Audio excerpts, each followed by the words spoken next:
regulations. I can read it to you, or you can read it yourself. It's pretty self-explanatory. We talked about what was discussed at the meetings, what we've accomplished to date, and what I see as the next steps in sorting through some of the discussion at the meeting. We had planned meeting agendas through June, but then with changes in the schedule last time, the folks from the U.S. Fish and Wildlife Service couldn't make it, so that's kind of rearranged our schedule. So really the only meeting that we have a pretty set agenda for in the future is the May meeting, which is presented there.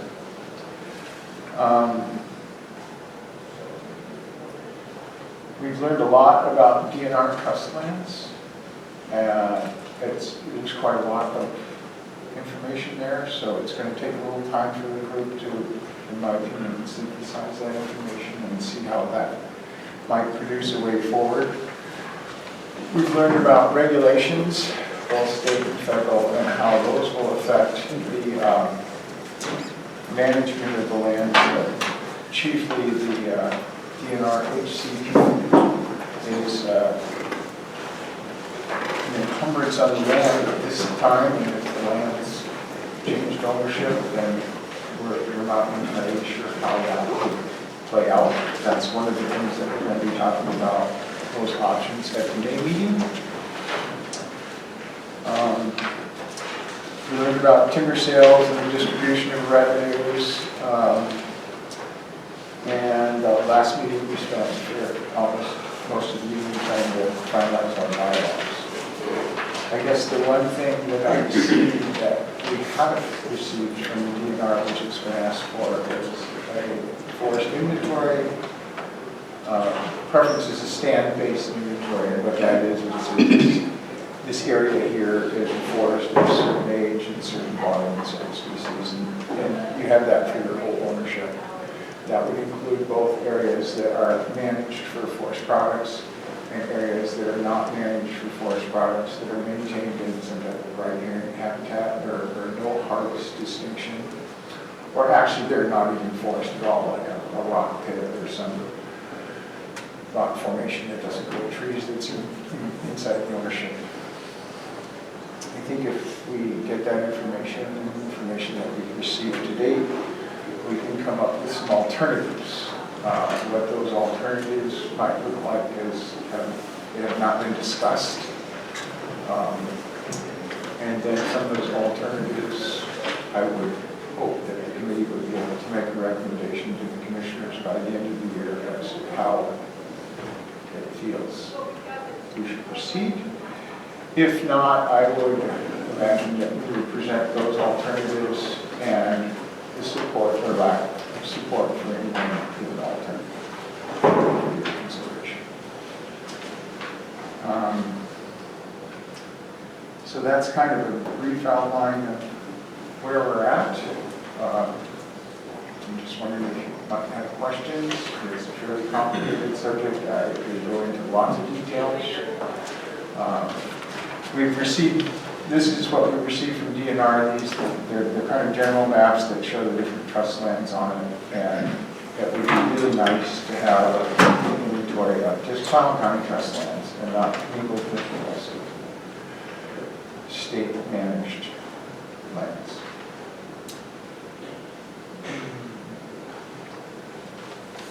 So are there any questions on what I've so far? Well, I was just, I'd be interested to hear a little bit more. You highlighted that putting the bylaws together were a major accomplishment for the group, a major accomplishment in working together. Is that something that you can talk to me a little bit more about? There was a lot of discussion about whether we would have a chair, a co-chair, and how we would vote and how we would deal with minutes. And they were put off until April, and finally we just sat down and went through article by article and amended it and approved the amended articles. So those would be complete.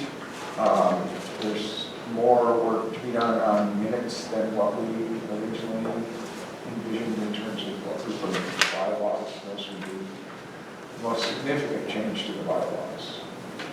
The structure of a chair, vice chair, executive committee, that seems to have remained intact. And we've reorganized that. The information that you're awaiting from the DNR is, do you expect that to be forthcoming, the inventory for Clallam County, or is that something? I'm hoping so. They sent us an email when we first requested it, said they didn't have one. It's hard for me to imagine how you can calculate a sustained yield on a 92,000 acre forest land base without inventory. That, we asked for it in December. I sent a written request in early January, and this is what happened. So, and Do you have any more information about that? Or is that something that, from your knowledge, the DNR ought to have, or are we asking to put together something unusual? Yeah, I'm sure that they can provide it. I believe there's two issues that I believe they're managing. One is that they don't break out just the county's inventory. yeah, And so what they'll have to do, especially in the case where here's a county piece, here's a state piece, you know, the county's got 92,000 acres, DNR has 50. So breaking out one ownership from the other could be an issue. I think the other one that they're working with is to, in preparation for the calculation on the sustained yield, updating the data. And I just bring to your attention presentation, I think it was in March, it showed the number of acres that were not harvestable off Correct. the field. Well, that's in contrast to the same exact data presented for Clallam County in the DNR's annual report for Clallam County. So I think one of the issues we're dealing with is that as they update their database, it's a moving target, you know, at what point. But I think it's a reasonable request. And I believe DNR uses a modeling technique called Woodstock. In fact, the latest version of Woodstock, that's a tool that a lot of people in industry use. And the intent, by I know some people, is to use the data through the same exact model to answer the question, they get the same results. correct. So with your permission, that's an issue. I'll be back in Olympia for the next DNR meeting. I can make that request and find out where they really are. Woodstock pretty much says if you've got all of these different stands, it schedules them for some type of treatment based on the criteria set up. For example, harvest unit size is less than 120 acres according to forest practices regulations, so it would take that into consideration. And if you had a forest stand, and those are the individual units of forest with different age classes that was larger than that, it would harvest it, part of it 1 year and then the other part 5 years later, which is according to regulations. So it puts the regulations in the inventory together and comes up with a harvest plan. And you can set it for every 5-year period or 1 year period. It's a pretty comprehensive thing. And it's based on the growth. So they have the current status of what that is. Maybe it's a 30-year-old stand. It's scheduled to harvest in 10 years, so then it would be 40. So then it calculates an estimate for what the volume would be at that point in time. Is that something that the board would like to pursue? Sounds useful. We need our permission. I was also curious, as you are starting to call out that the next step is, you know, of course, is going to be developing a list of management alternatives. To what extent do you expect that the committee is going to be taking this year's actual harvest numbers and next year's calculations and what we expect into, you know, is that going to be wrapped into the recommendation, or is the recommendation going to be in a more vacuum? I think it's going to be a little more generalized than that. That's fairly specific. That would be achievable through Woodstock. Woodstock says we're going to harvest these 10 areas.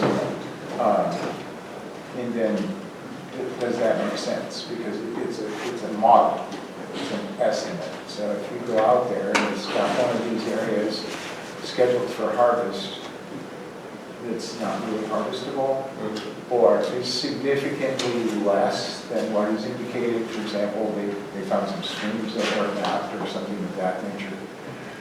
And that would be, so you're suggesting there's a harvest of X volume, is plus or minus, you attempt to come up with some type of brackets that say, well, we'll be within this range if we harvest at this level. Yep. So just to share with the board some of the examples of the things that I've been involved in. At the last meeting, there was actually a conversation, and I see Mike Doherty is in our audience, dealing with answering the question, how much land has been converted from forestry to other use? And so I did pop in on the assessor's office. It is possible to answer that question. It's not a simple question. We changed our system in 2009, so we could work with two. And so Mike Doherty is going to work with me to produce the information that will be presented back to the committee.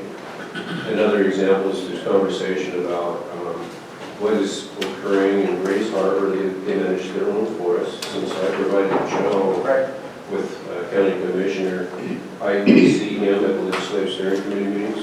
He's going to what's happening, kind of keep me posted. He's expecting that call. My point is that the role that I play is just as a facilitator for information.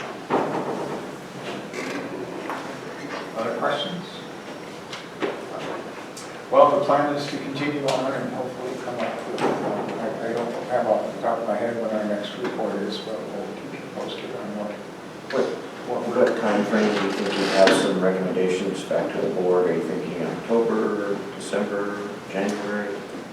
The committees do run through December, so hopefully before then. We'll have some draft recommendations. There's some alternatives that people are considering. But we're not there yet. Next meeting will be close to our last meeting that's devoted pretty much to gathering information. And hopefully the meeting after that will spend quite a bit of time synthesizing that and trying to form alternatives that might be reasonable. And just want to clarify, I get to listen in on all the meetings, but I always wait until the very end under the public comments section to provide information.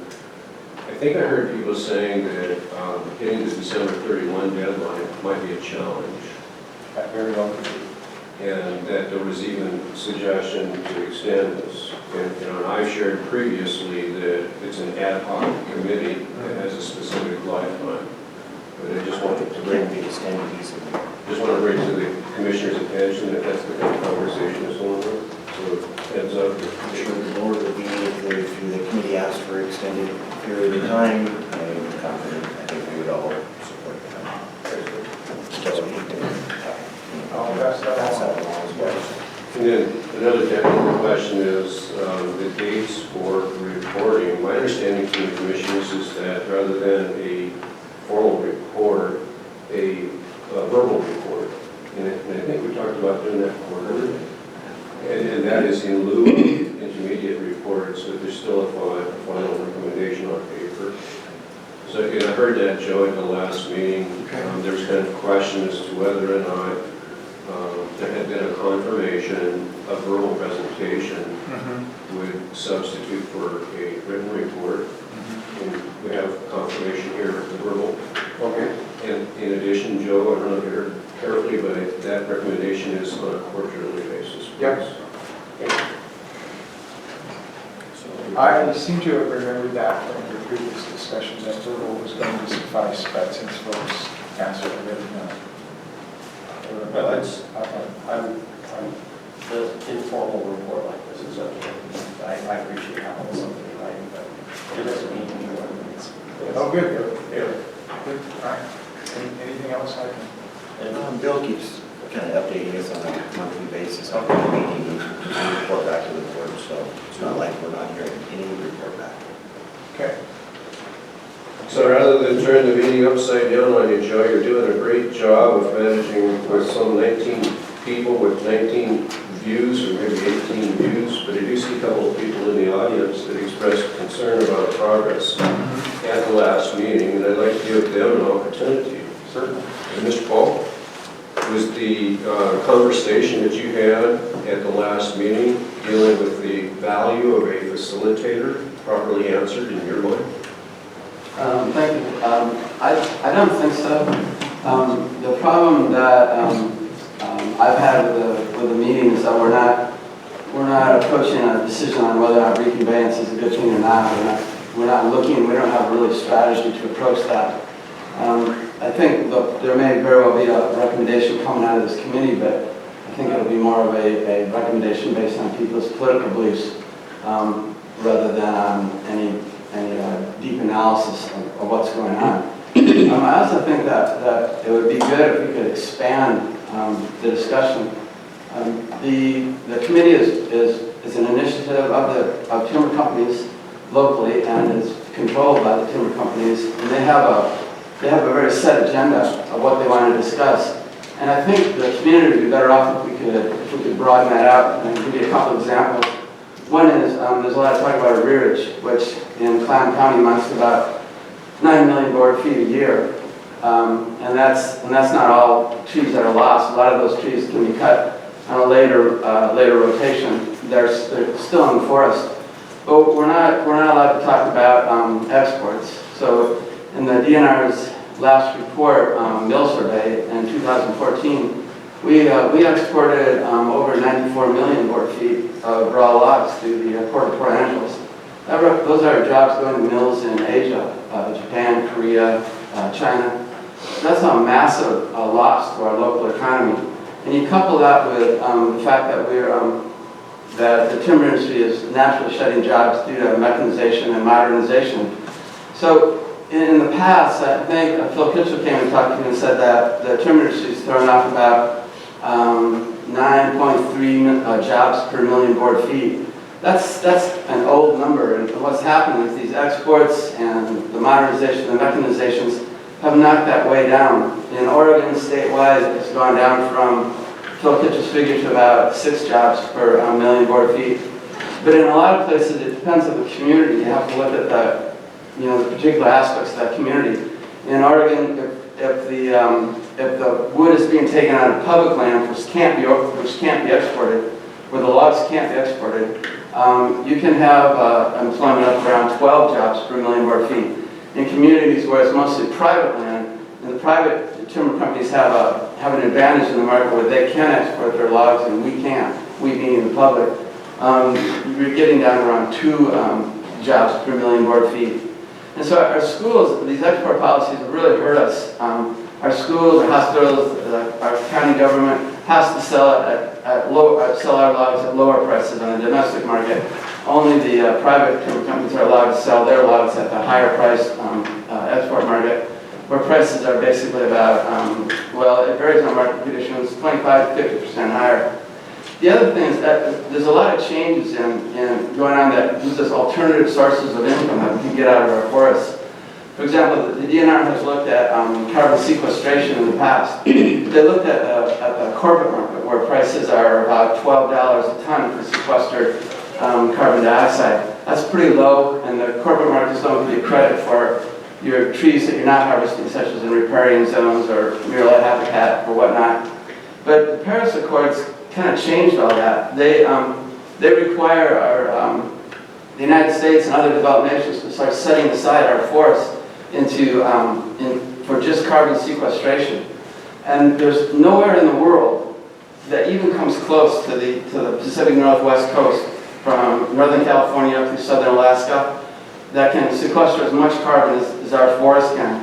If we can get full credit for the carbon that our stand, we have 92,525 acres of land that we're talking about. There's 2.6 billion board feet of marketable timber out there.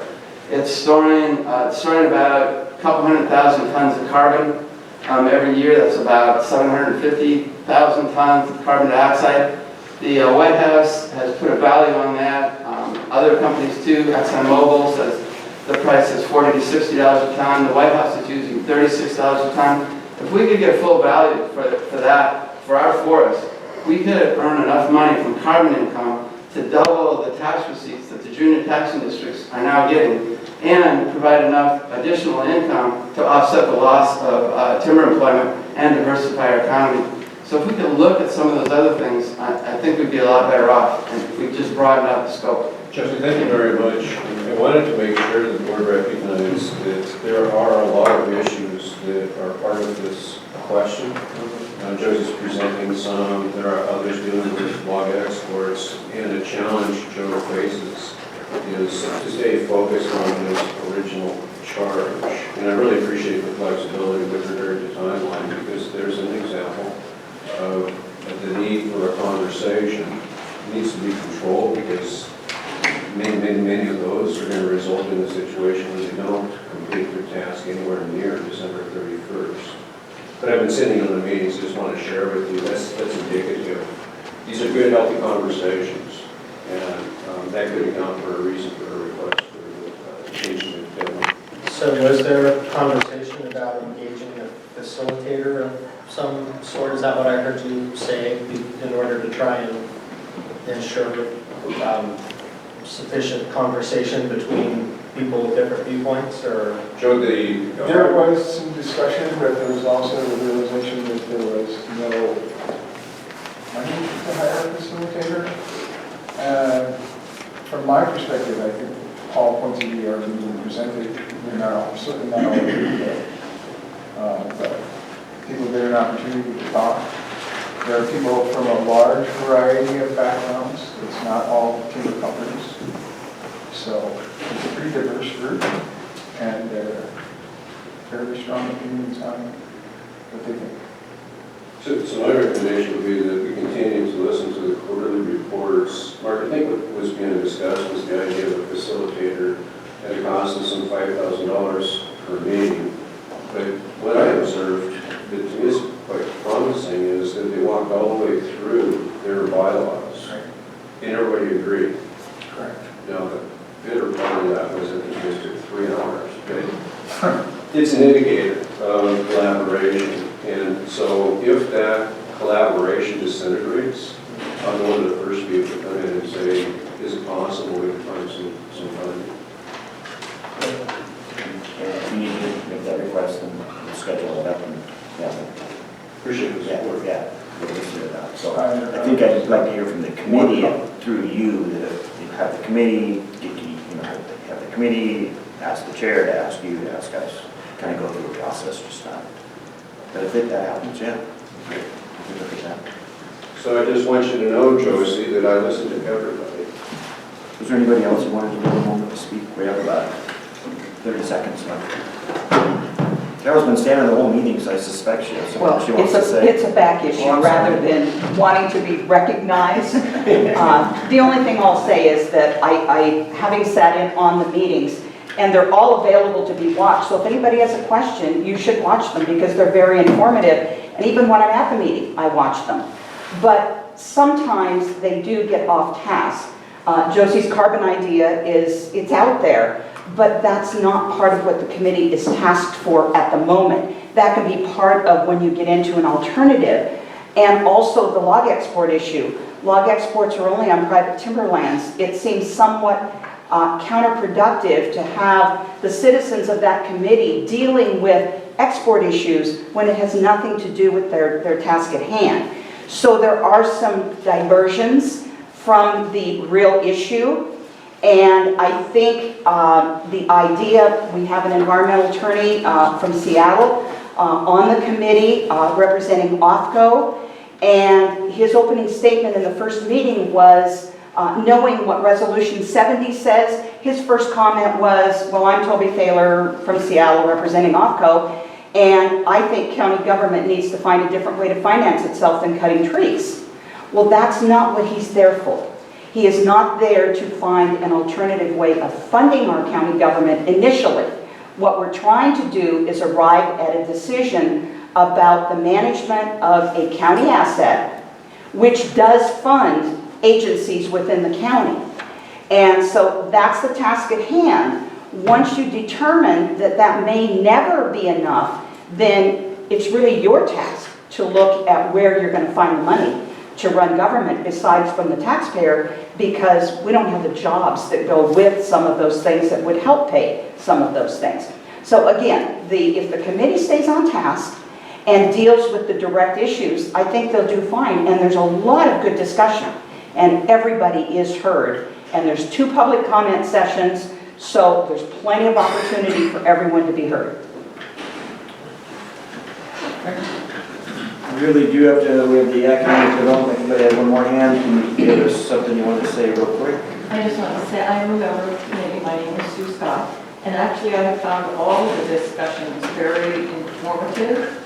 I'm relatively new to the county, I've lived here for just 3 years, I'm not a timber person, so that bigger picture and those discussions have been very informative to me, even though sometimes they're only brought up, so I at least am aware of the topic, and then I can ask questions and do further research on my own. I think they are important and germane to the big picture.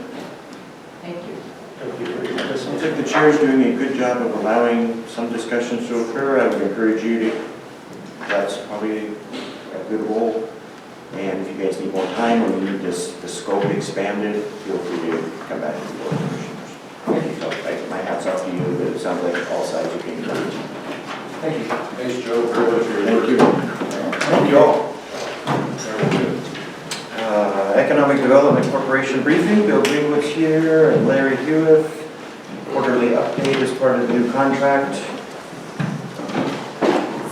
That Mark took the lead on creating and asking them, economic development folks, to do a quarterly update.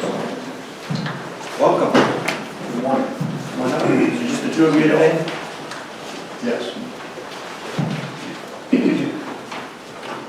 So again, just based on the new contract, this is the part of the deliverables of the quarterly update with the Board of Commissioners. So Bill Greenwood, Executive Director, and Larry Hewitt is the county's representative of the Board of Directors. So thank you, gentlemen, for being here, and this is your time to let us know what you want to let us know. Well, I think this can be as short or as long as you'd like it to be. Mark, we've gone to work on the metrics which we discussed with care, and so we started the process.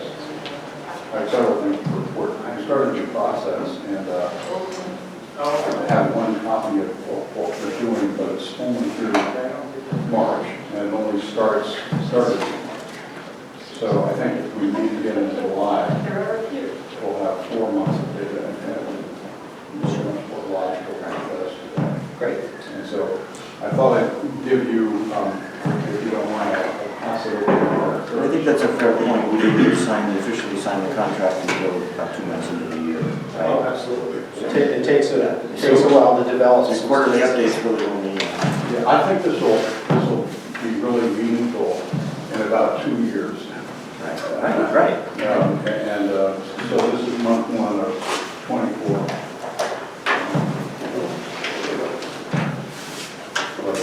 Just talk about the ones that how it's coming out. Would you guys like copies of this? Yeah, we can do a couple copies. Oh, sure. Well, you can stay and hear the story. I'll look at it.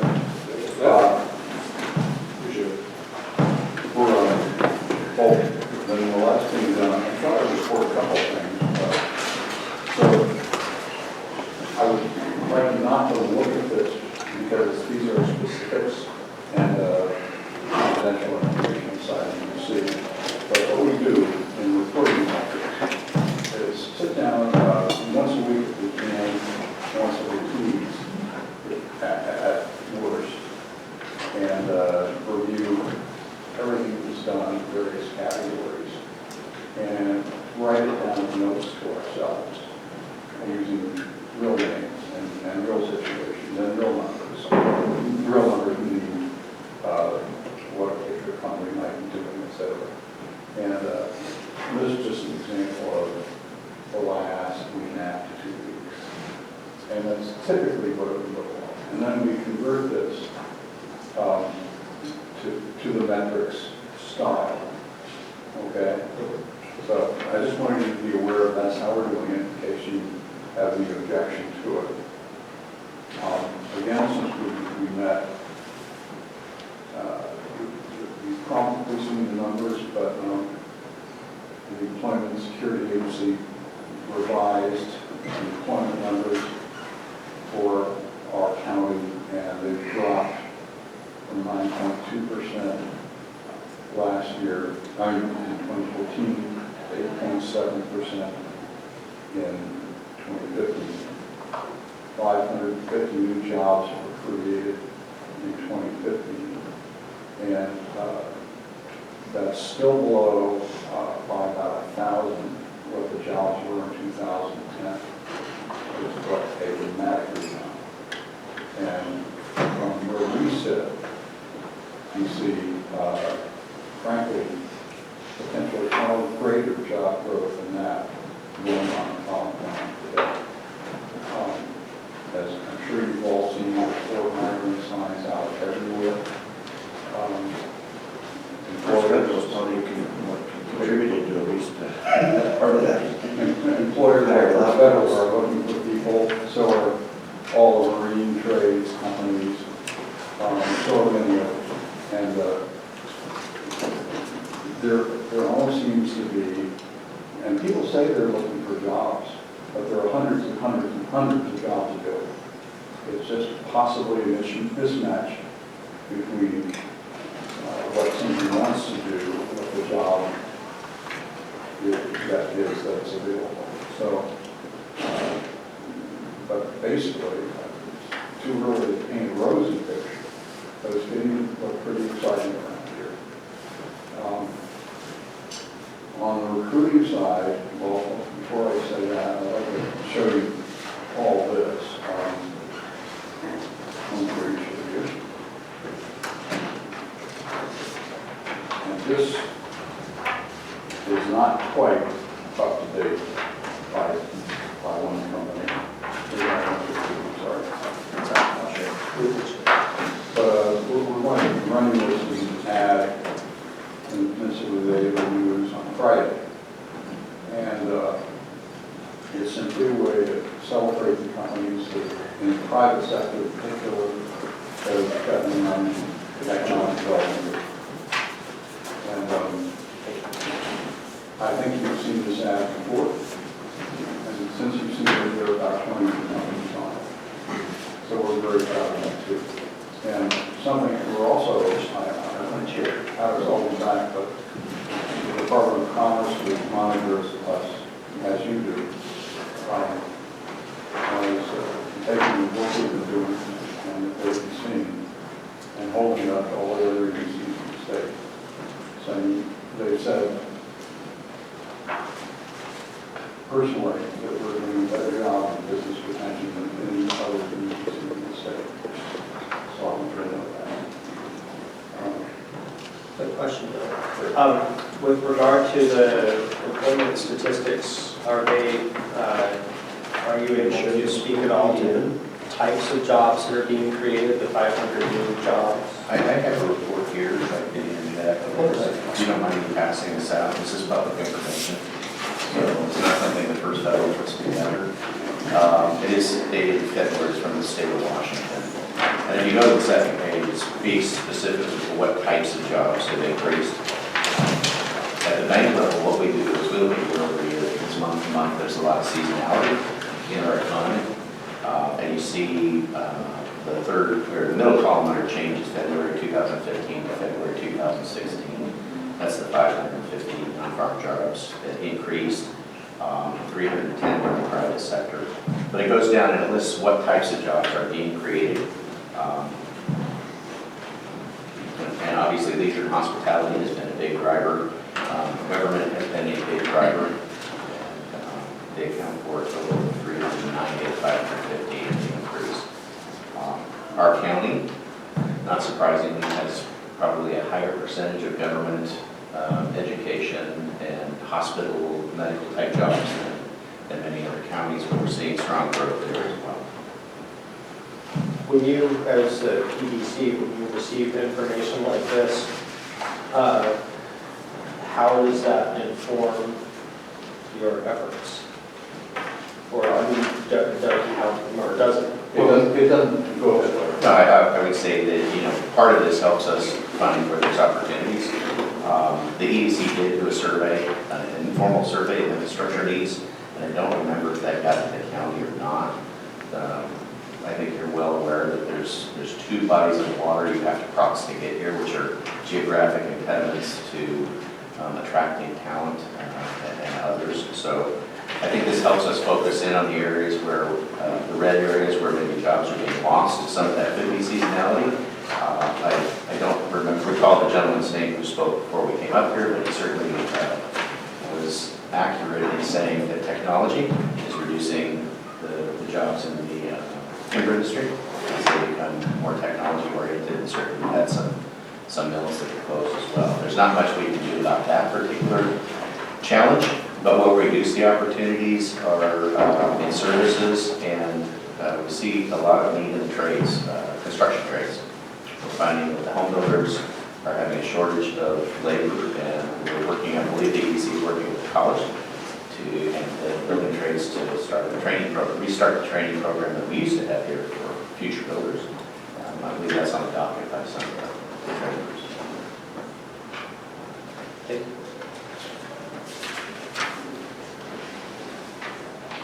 And I see something similar to what's occurring in building, and is the behavioral health organization. And I've listened to comments, presentations that there's a forecasted shortage of personnel that can provide those services for health dependency and mental health. So I'm kind of wondering, what is the system we've got in the county that says we're perceiving this future, demand for labor, people to enter the workforce, but the barrier appears to be they don't have skill set. So really, I think we've got a training, there's a whole training group. I was involved more in the infrastructure analysis for the existing organization. I think you've got the training. We have, we're working on that, so we don't have an answer for you, except it's shocking how many employers want to hire and can't find what they are. And it's to quote for people in those composites, a lot of them have to do with attendance, aptitude, and attitude. VAs. College is working on, the college is part of the EDC as well, Peninsula College, and Dr. Robbins is certainly open to whatever training needs the community brings in, and we provide an opportunity. There are other opportunities for him to come to work with us. But if we could, you mentioned the future COVID program. We've gotten together with the NPPA and are really just in the early stages of trying to get that program. The future builders started again, which I understand was for 20 years, and it turned out one new house a year, ground up, all built by the students and the supervisor. It's not an easy thing to restart because there's various parts of it. But the builders say they provided their workforce across the board for years and years and years. I think it stopped probably around 2009, 2010 because of the recession. And it just hasn't started.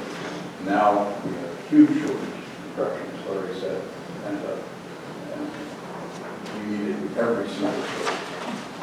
And so we can start that again as a way to instill and inspire the kids who are coming along. That was a great program. Really successful. Well, any information you can provide us on that program, we appreciate it because a lot of what we're getting is word of mouth, not records or anything. A couple of other areas that I'd like to, you can ask where do we see opportunity. One of the things that we see with the aging of the baby boomer population is we see transitional living as an opportunity. And I don't know that there's a countywide coordinated effort to bring that here. I think we have good medical services, which helps to attract that. We've got a safe environment, we've got a clean environment, which attracts that. But I don't know that there's a coordinated effort anywhere to say, what do we do to attract that industry? Bring in the medical field, bring in construction trades, and say, the infrastructure of the county, where would be the best place for that type of individual? I know the city was working on something a while ago, but I don't know what the status of that is. How would you see a coordinated effort like that playing out? I think the county can play a huge role, and because, I talked about the geographic competitiveness to bring in things like manufacturing, right? We don't have a really strong transportation corridor, but I think the county with the cities can coordinate that effort. I certainly think there's a spot for private sector participation in that. I was very encouraged to read over the weekend that the private sector is buying the Lincoln and is going to, make a go of it. That's a very encouraging sign that private equity is willing to come in and invest. And it's not for 501c3. There's nothing wrong with those, but certainly somebody feels they can make some money at this, which feels good about the economy. There's got to be some kind of, I don't know if the county has a way to focus on specific sectors. I would encourage maybe the county to use the EDC and assign it that task. And I know Bill's going to shoot me when I walk out of the room, but you provide funding to the EDC, I think, will be an order taker for you, the county, and all of the agencies to say, hey, why don't you form this? And what a previous commissioner asked us to do some certain infrastructure studies. We certainly accomplished that because that was the ask that came from our funding partner. That might be something that you consider. Well, one of the committees that I serve on has to do with workforce development, and what is called the sector strategy is what is coming forward right now. We've identified building trades and healthcare as the top two sectors to focus on, and the planning for that is just starting to come together. But I certainly think that the EDC's participation would be vital in ensuring that is a success. So I'll make sure to coordinate with you, Bill, and let you know what I know. And I think where the EDC can potentially fill a role is go out and make the contacts with other, if it's transitional living, go out and make the contacts with the other transitional living providers in Kings, Snohomish, other counties, bring them in and start to have the working sessions to say what makes these successful and what resources do we have to make that successful for them. And if we want to bring in private equity, if we can, to increase the tax base here. So there's an opportunity, I think. Can you talk a little bit about how you've been working with other regional economic development entities, tribes, the business associations, the PRC&D, et cetera? Well, yeah, any metrics, you mentioned some of those, but they're not all inclusive of what we've been doing. We're trying to interact with just about any organization that would like us to interact with them. And to give you an idea, we're trying to work closely with the Builders Association. I was the keynote speaker at their annual dinner about 3 weeks ago. Spoke at the opening for the Port Angeles Chamber of Commerce last week. Tried to explain what we're doing and get to know some of the folks there better. We're just trying to reach out and be part of just about any organization that wants us to. And we're using all three of our teams to do that. And one of the tribes in the county, obviously they're a member of the vice chair. Yes.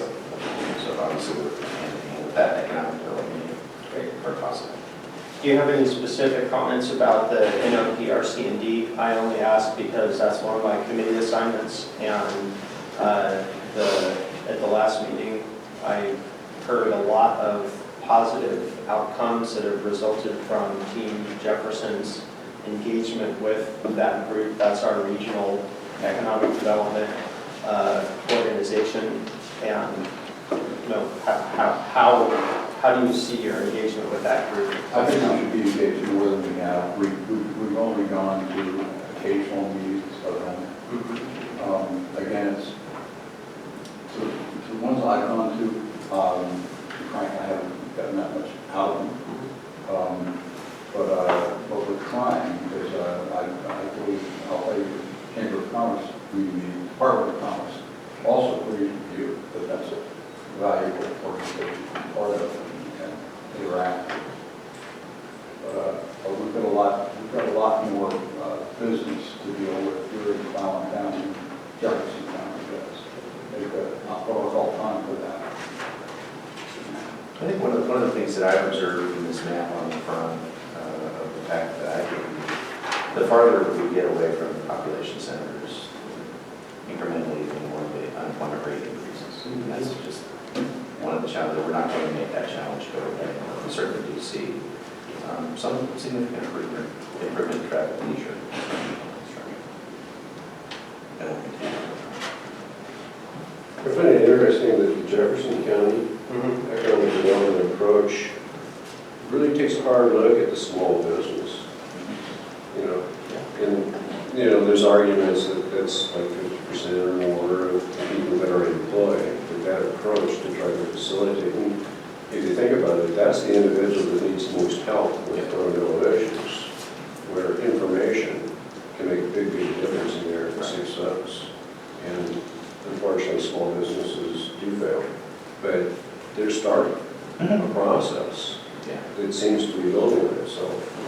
Well, we have a far larger process than they do with small business, and we're dealing with them all the time.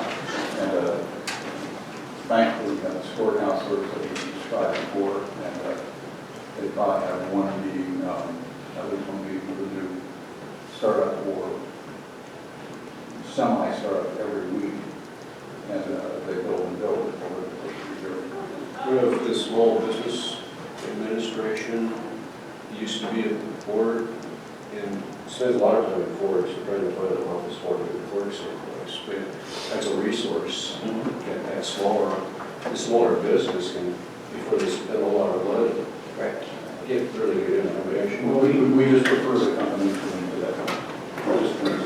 So that process. We also have financial institutions, Craft for ESQ, that provides financing. It's kind of that bridge financing where banks won't go in.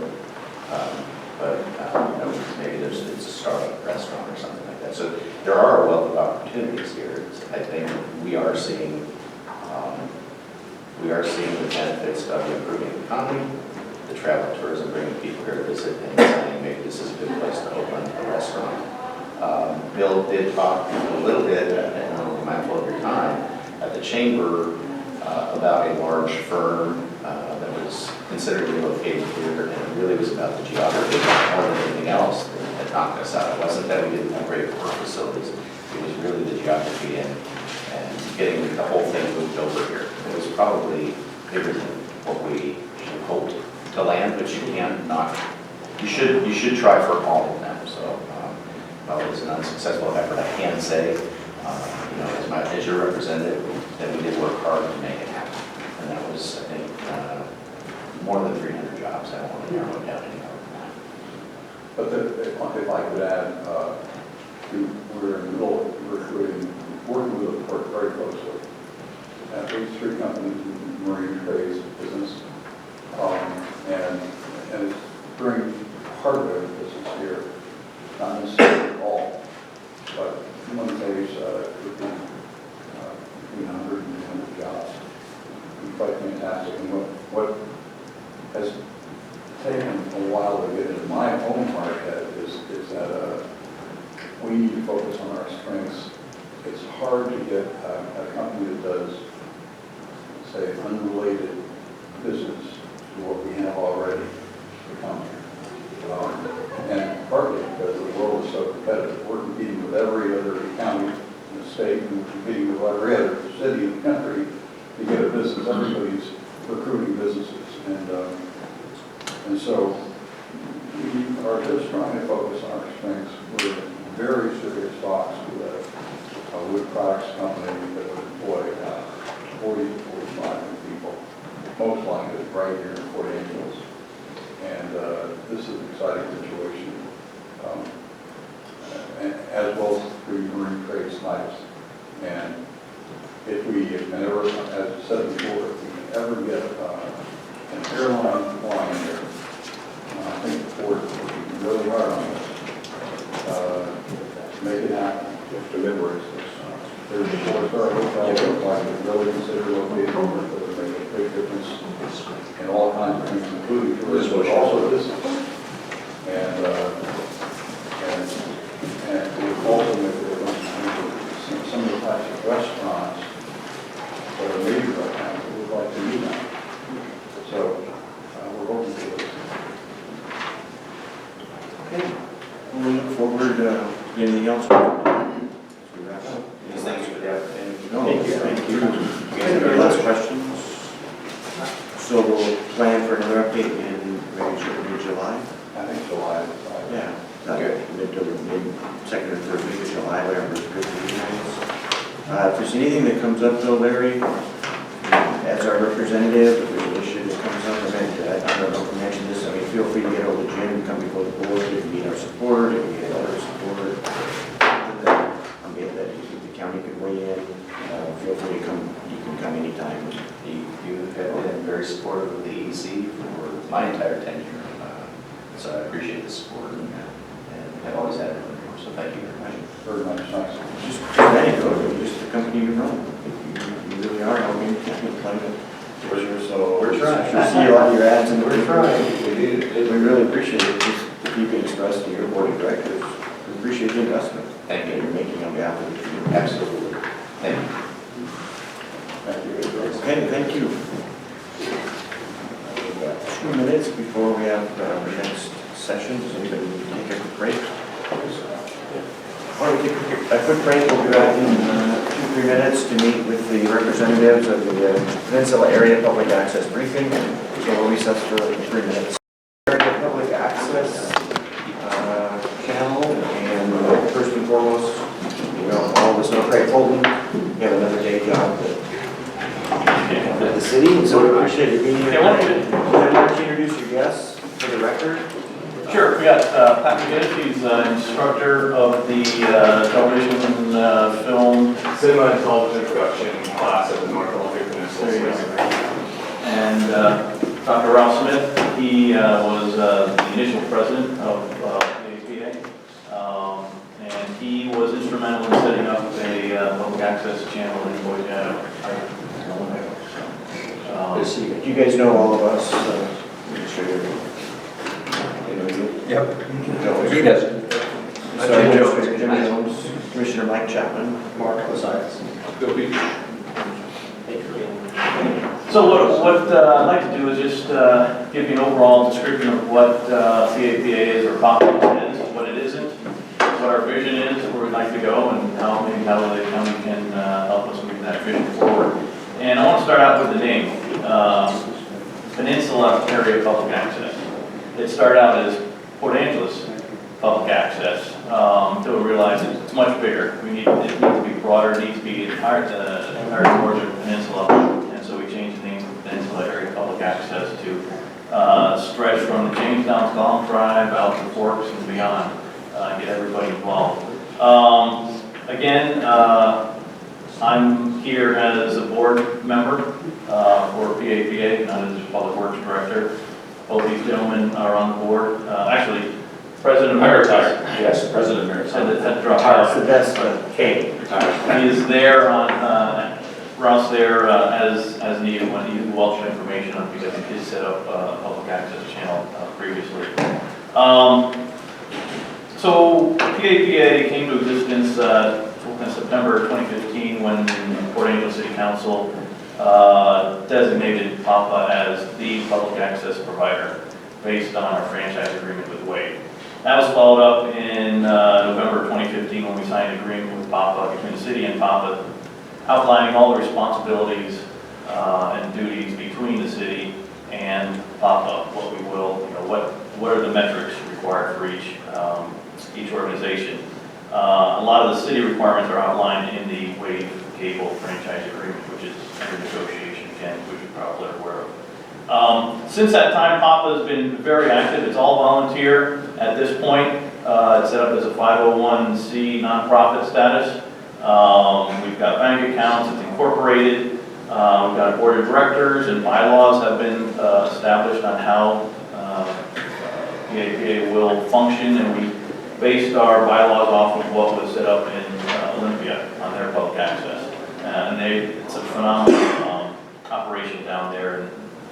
vision, and I'll get into the vision in just a bit.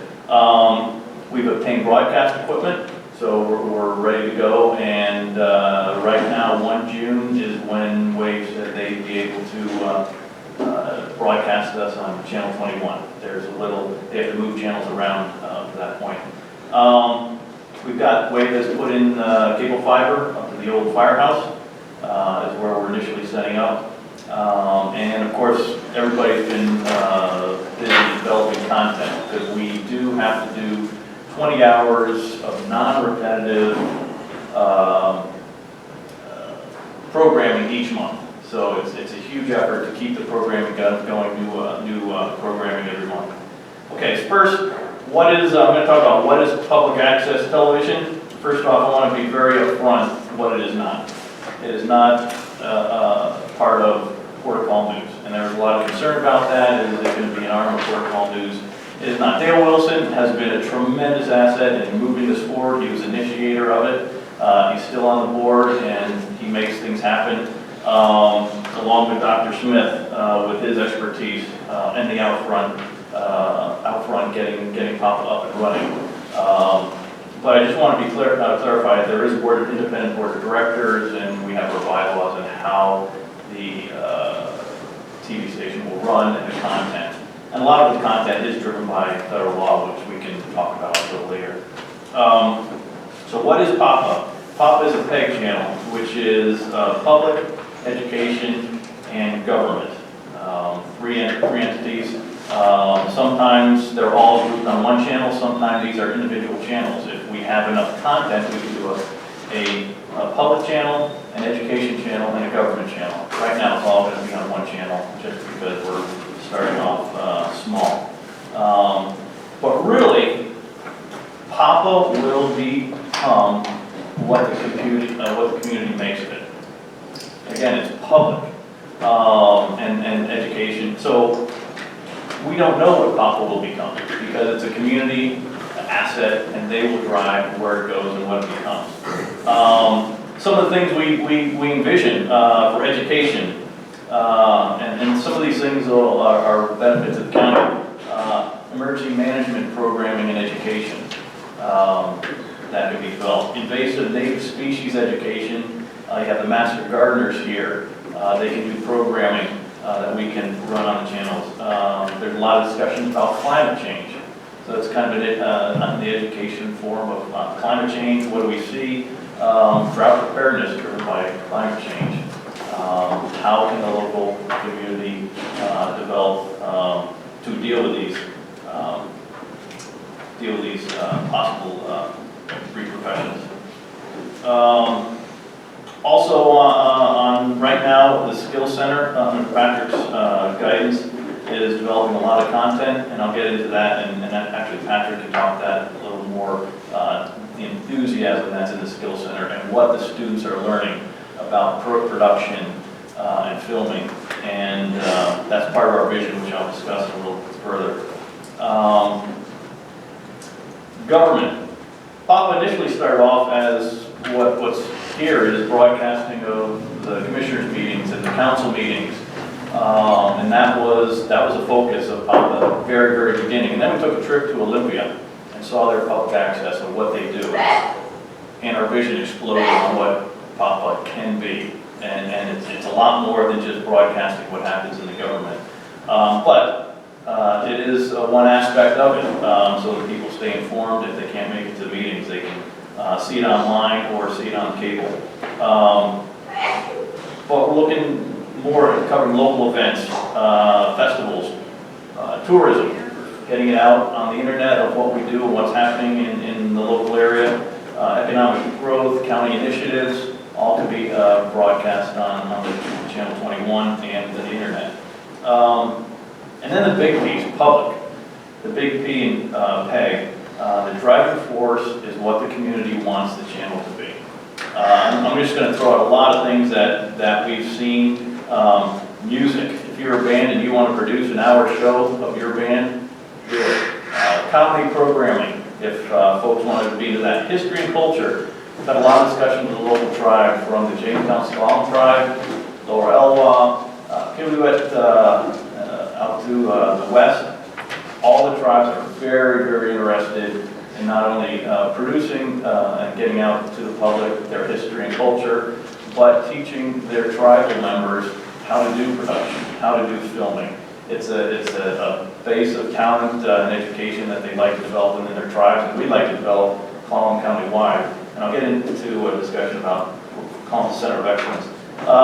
Ecumenical broadcasting, churches can broadcast their services. Social, and I think you can get into this, interviews, get to know local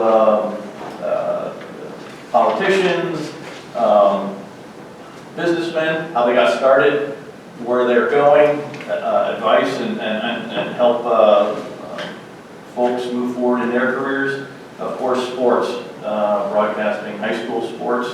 Some cable access providers do it live.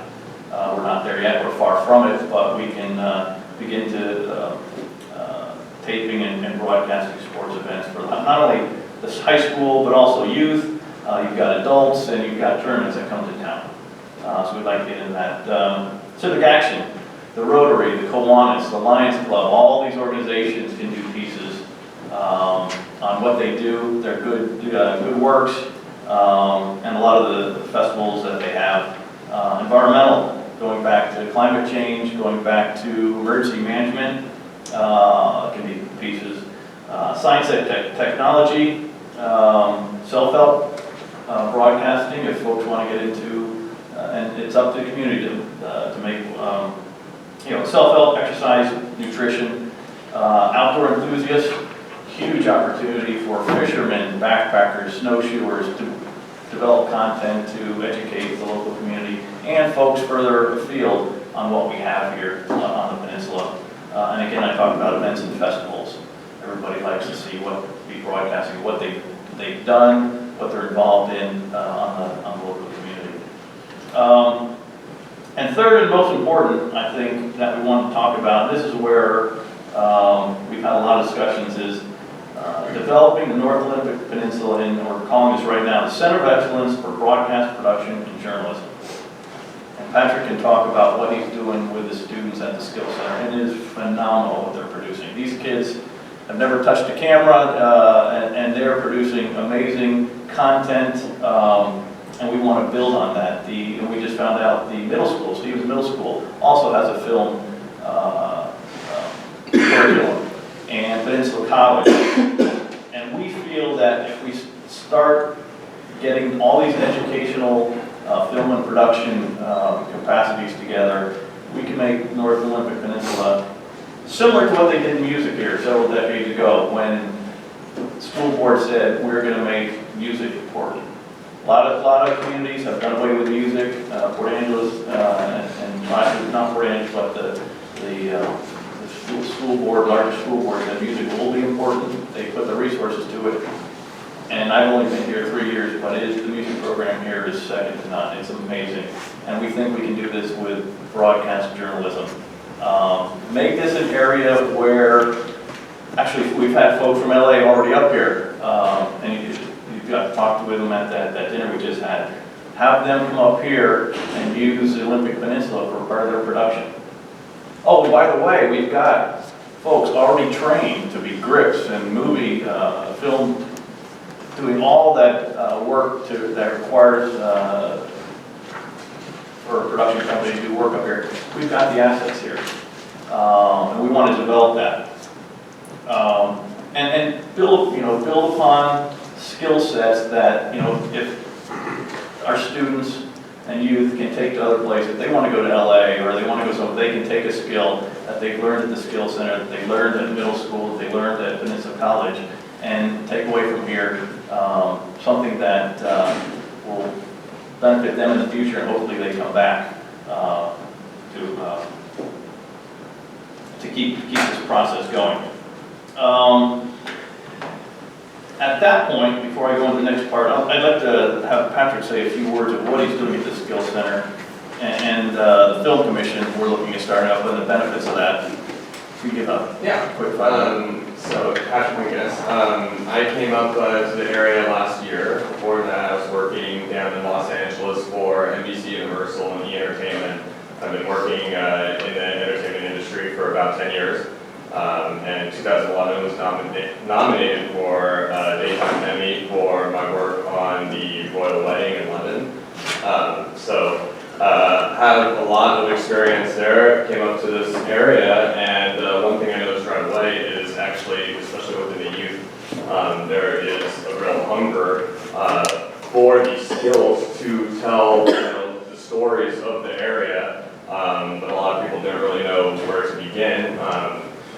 The Cinema and Television Production Program is a program at the Skills Center that we're giving students hands-on experience with cameras and lighting and all of the pretty much production skills needed to put on a production, whether it's a non-scripted documentary or a narrative film. Already, like Greg was saying, we've got a lot of notice from the community for our work. We just produced a bus evacuation drill to kind of showcase like the process for parents for the school district to see kind of what the bus drills and safety procedures are for that, which got a lot of recognition, and just some of our other stuff. And I also, in addition, just was yesterday over at Swim, where I was asked to be a judge at the Swim Student Film Festival. So all over this area, there's just this hunger. There's a lot of raw talent out there. And I've been talking a lot to connections I have back at NBC Universal and down in Los Angeles. Right now in Los Angeles, there's this huge trend of trying to get outside of the area to shoot projects because Los Angeles is shot out to get out into these real locations and shoot. And when I talk to people down there, everybody's very interested in coming up and taking advantage of our lush scenery and unique culture. But there's no film commission in place. And so one of the things that Peninsula Area Public Access is also doing is establishing a film commission, which basically what a film commission is it gathers resources and incentives to offer production studios from out of town to come and bring their productions here. There's already state incentives for productions over $300,000 for tax rebates and that. So to bring productions that have, I already I'm in negotiations with a production to come up here that's $350,000. Then they would spend that majority of that budget on, local resources, not just, grips and electricians and, people to come and work on the production itself, but then also lodging, also catering. There's many different, things are spent when a production comes into an area. And when I was working down there, I shot a movie in Ohio, and the Cincinnati Film Commission I worked with. And that film commission basically has the production. We just told them like, okay, well, here are the dates that we're coming into town. This is kind of like what we need, how many rooms we kind of need and whatnot. And then the film commission kind of puts all of that together, which is a huge resource for production companies as they're planning out, like a larger movie, to have somebody basically take, the local resources and be able to kind of gather them together and package them for the community. So that's bringing a lot of job opportunity and money into the local economy. And then also just, again, my interest in the public access is that just the communication, especially about the youth programs going on here. There's so many great programs going on in the school districts that so many people don't know about. I keep talking, about all the programs at the Skills Center and whatnot. A lot of people are unaware in our own community just what's out there. And it makes me realize that the communication isn't, is very fractured. There's not like a centralized knowledge of just everything that's going on. And so that's something that really the public access can really provide to the community is, and as the future goes on, media is, not just film and television, but it's exploding online and, pretty much it's invading every kind of platform there is. So just those skills are almost becoming, necessary skills in society, whether it's just a hobby and on social media, because nowadays are, filming things just upload to their Facebook and whatnot. It's in every, faction of our lives.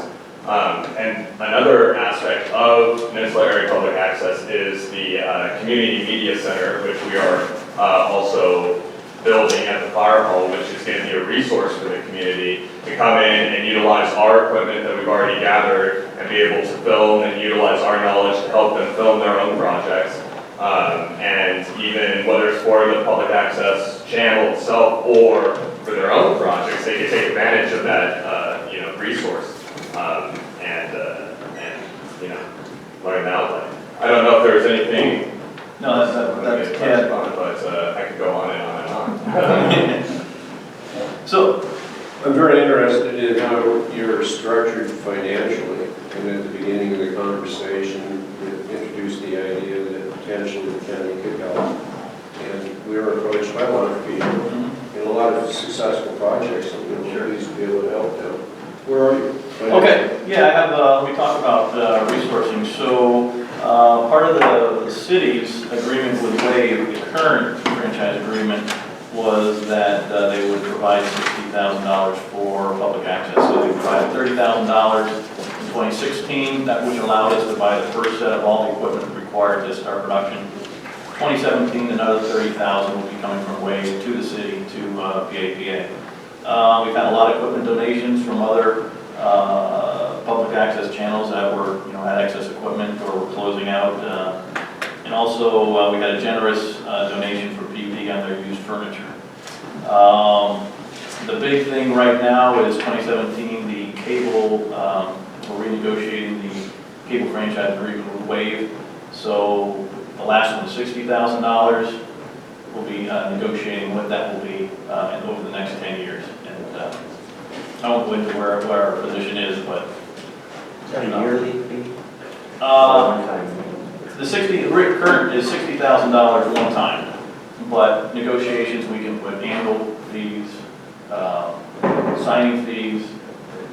Negotiations coming forward. Is that kind of a lump sum catch-up type of payment? Yeah, it was. So the original franchise was negotiated 10 years ago, and the city had never requested the $60,000 that was in that franchise agreement. So we finally came forward at the very end of the time to cough up. So, so we've got the $30,000 now, another $30,000 in 2017. We've got a lot of donations, and the big thing is a lot of sweat equity from the volunteers on Papa. We've I don't think there are any more roof leaks in the building now. We've stripped a lot of the paint and cleaned that whole second floor of that building up, so it's quite usable. But there is a lot of work to do to make it a facility where you can do production inside. Right now, we'll be pushing the product out through the cable access that WAVE just put in. But we've got still a lot of work to do to clean up that. So how can the county help us move forward with this vision? One, the first thing is if the county could, it would be great to have a county representative on the board of directors.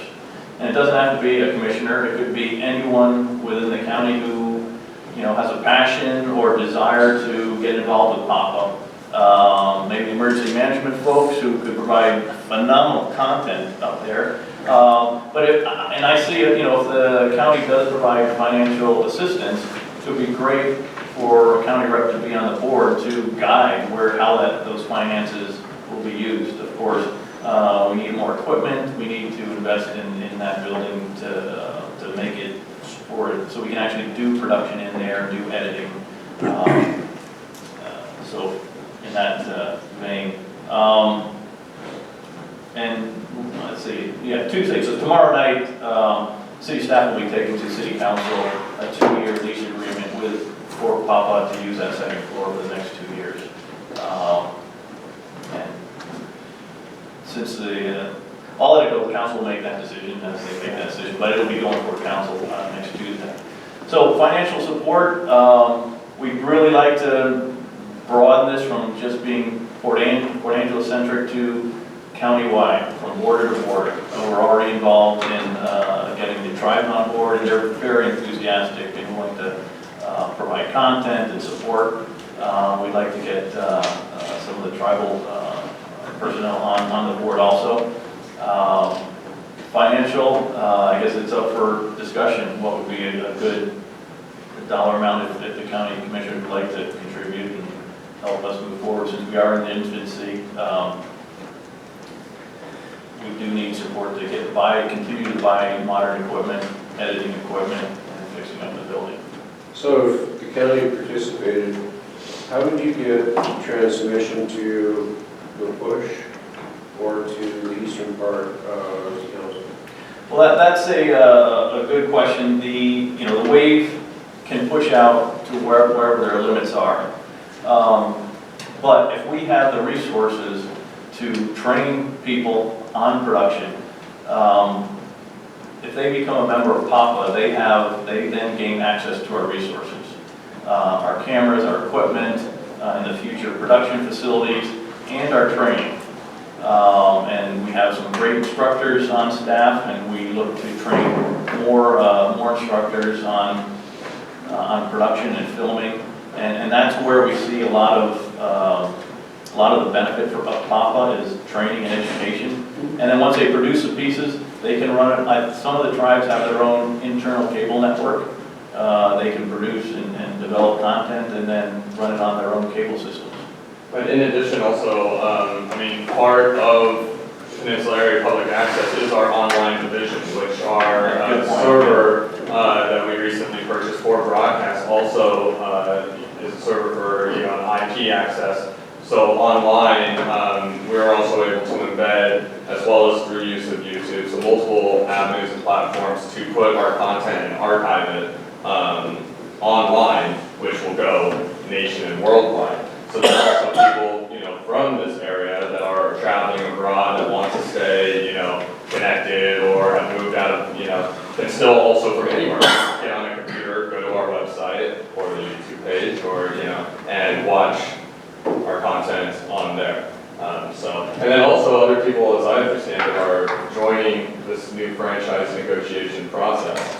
So it's expanding all the time too. That range that Craig was talking about. One of our goals that we've talked about many times at our board meetings is different ways we can push that access line further towards boards, and really kind of establish infrastructure out there as well to be able to hit on multiple platforms all over the county and greater Olympic Peninsula. So it's already transmitted, right? It's just with Wave goes some in Swim, but not the surrounding area.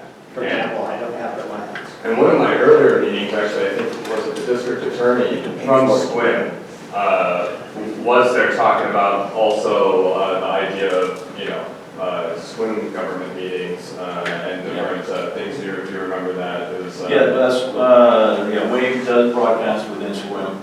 And so I believe they probably get also Channel 21. So it'll be open to Swim residents as part of Channel 21 if they have Wave cable. And any cable company that wants to come into town, there will be a public access part of it. How far they push out depends on what their business model is. You want to say something about? Yeah, I would like to address the West End issue. Thanks to Bill, he introduced me to those folks out there, and I'm well aware of what's going on out there, but I really was given an education. A lot has happened, Bill, since you set up that meeting. I was able to meet out more. A couple of things. Number one, the tribe is ready and will push to move forward with the program. We own a company called Alpine Production, so even though I'm retired, I still have my production company. And I just met last week with James and also with Lenny, the general manager out there. And they're ready to move forward with programs on there. We took it even beyond that. We're establishing a January Wellness Center out there so I can practice out there in my company camp. But we've also leased facilities there at that center, right there on the highway, what Kit Law, as they call it, I think, Bill. But anyway, they're putting papers together so that we can lease that.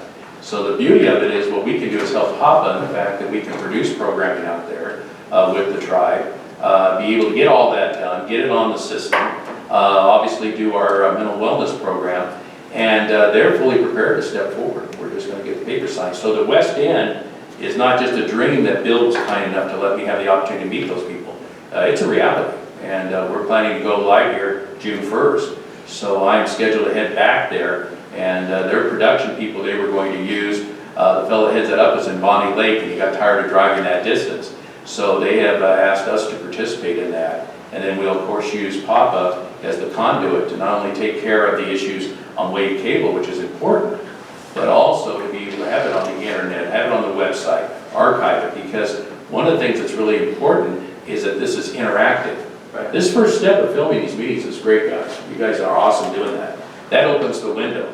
But if it's not interactive, it's only going one way. So one other step that we've taken within Alpine Productions is we've provided a public affairs program that is for the Clallam County Commissioners. It's basically a Clallam County forum. Hopefully Bill will take the leadership role in that, where you'll have an hour each week to be able to bring citizens in, to be able to discuss issues, talk about what's upcoming on your agenda, and then people can talk back with you through that program. And that's ready to go. And then the next thing, I hope you're ready for the work of reading the newspaper. I don't know if you have time to sleep, but I would hope that Bill could take the leadership on that. Now, we're doing the same thing with City Council. Deputy Mayor Kidd has agreed to do the same thing.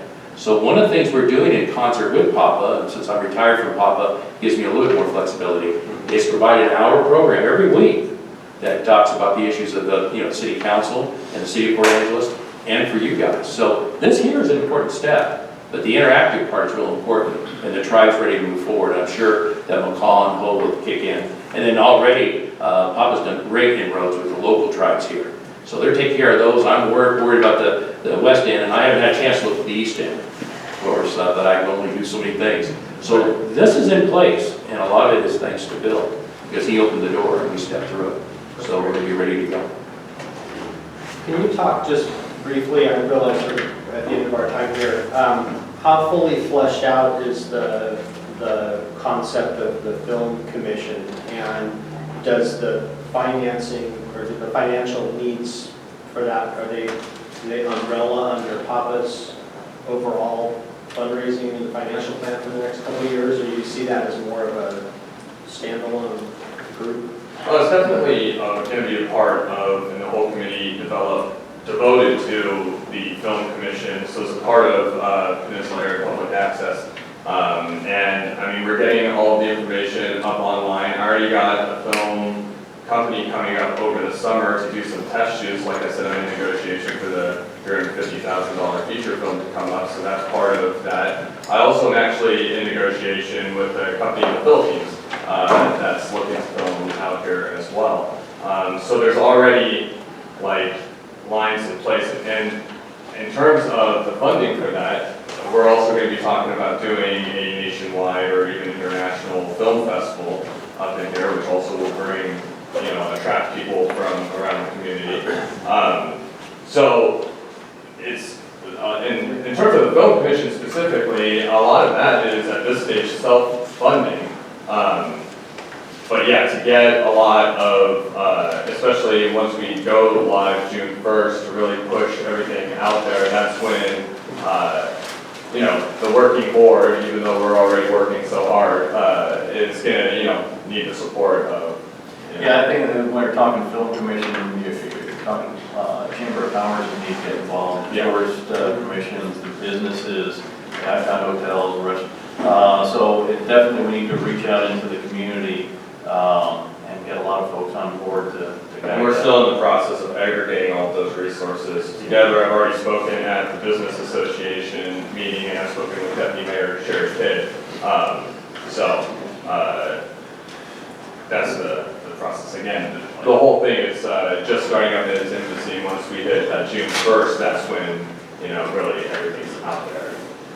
And, yeah. So I think, is the board interested in taking a look at this further and trying to figure out a way if there's a partnership and whether we can have some access to content from our activities? Because we could direct Jim to kind of take a look at a budget analysis and bring us back his thoughts, what he thought. I mean, I think there's some value in looking at this further and seeing what content.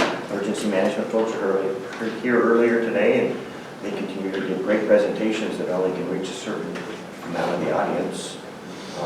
So, I don't know, we're just kind of running out of time. I can see a lot of potential value, and what would be most helpful for me, so I can start thinking, forming my own perspective about how the county can best be a partner in this would be to have a fuller understanding of your budget, in essence, you know, what your annual budget is, where your anticipated sources of revenue are, et cetera. And so at least maybe that would be a helpful next step that can help me start to frame my thinking and potential Bring your funnel guidance. back to Jim, and then Jim can take a look at where he thinks, there's a tourism component as well. Do we want our administrator to do that work, or? So, You know, really, Jim, I think there is a real good opportunity to support the efforts we're doing in emergency management. If we needed to put some money on the table for that, I think it'd be money well spent. And I'm not sure what the advisory committee for our taxes has available as resources, but I thought there was For LTAC, you mean? Yeah. Or lodging tax? Yeah, lodging tax. There's potential there as well. And so I see a real excellent fit with regard to advertising, and there is funding. So, you know, I think the question is, do you really address Valley? Commissioner Chapman's recommendation, really interested for to meet that. Happy to, whatever you'd like. Because I think we'd be drawing from funding sources forward. Well, you know, the critical issue is we heard last fall during the budget process when the issue very first time came up and was presented by Dale Wilson, is in what we heard, we can't just donate money and go out and do that. The commissioners are responsible to determine what you believe are essential government services. We can contract with anybody to provide those services. Either services we do on ourselves or services that we think are important and valuable. And the only determiner essentially of that is the three of you. If two of the three of you feel that there is an essential value government service being provided, we can contract with PAPA or anybody else to provide that service on our behalf. And then it's just a matter of, you know, as you mentioned, there are certain pots of money that have different ways that can legally be spent. But all of them got to come under the umbrella of the board feels, BOCC feels this is an essential service being provided that we should provide to our citizens. We do it ourselves, we contract with somebody else. That's how we would do this. I guess I would say that we've identified at least a couple of areas: emergency management, tourism promotion, which are, you know, areas that we already fund. There may be others, and what would be helpful would be sort of an overview of are there others that we haven't talked about at the table today, and how do those interests that the county might have overlap or align with PAPA's interests. And then layered into that, you know, if we wanted to look at it from the tourism angle or from the emergency management angle or from some other, what our budget flexibility might be within each of those arenas. No And problem. then finally, from you, I still would want to have a sense of what your overall budget is so that I can have a sense of scale. Sure, absolutely. I really appreciate that too, Jim, because it's a startup, a lot of, and you know, the $60,000 divided by 10 years per year isn't a lot to work with. So obviously their plans are going to increase that. I was wondering what they were. Well, my understanding is that can only be used for equipment. You can't use that money for operations. Correct.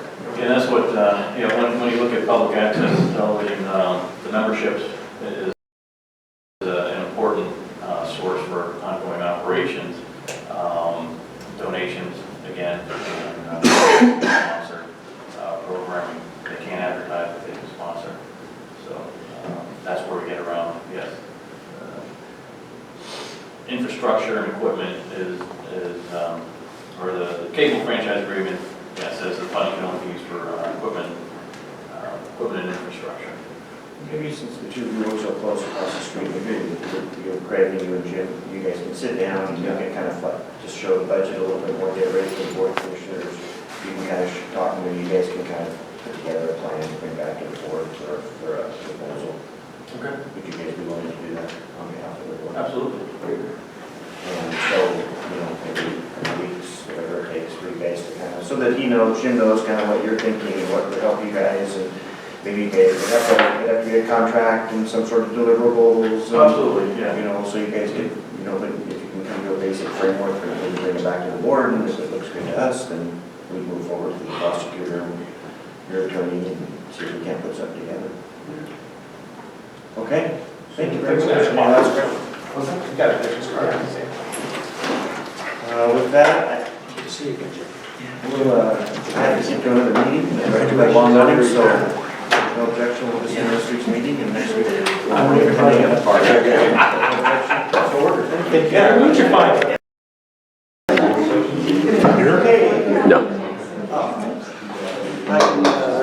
Back in session, meeting April 18th, work session for administration, calendar correspondence. I have transit today, Beach and Josiah's, work out tomorrow. I was impressed. And at 9 a.m. you have an executive session. Did that end up getting pushed to 9:15 or is it? No, it's at 9 a.m. Okay. It'll be at 9 a.m. Gotcha. And I'll double check, I actually have another meeting, plus I really have to recuse myself from the discussion, so. The prosecutor know last week that I had a personal conflict on that topic. Go ahead and get started. Then you have K1P on Wednesday, that was a reschedule because of the Mayor's Day. And we have the Boys and Girls Club breakfast on there, my understanding is it's canceled. Oh. Yes, it was canceled. I got a note last week that it was canceled, so. So no breakfast, but K1P at 1. Right. Is the Brownback lunch with the judges on Wednesday, isn't it? Should be, did you check with Lindy? And that's what she was going to do tonight? Yeah. She checked with Lindy Clevenger for Bill to attend the lunch. Okay, I'm One is going to give a call. Okay. And then it looks like on Thursday, we start the Ken Brio interviews, beginning at 9:30. So that's me first. And we have Commissioner Ozias at 10:45 and Commissioner Peach at 1:30. And then an executive session on Friday at 9 a.m. Which you guys are gonna have to attend. I can't make that. I already talked to the guy, and really it's for you guys to kind of set the goals going forward and that sort of thing. So, he and I will talk on Thursday, and I'll just kind of give him some little bit of history, but I really want you guys to kind of lead on that, but I can't make it. Someone else is going. Sorry. I trust that you guys will do a good job. And if you want to make any amendments, anything, I mean, I'll support it. Hopefully they're going forward, so. Well, this is here. And the following week, we have the full board meeting on Tuesday at 3. And a couple of meetings for Commissioner Ozias in the week.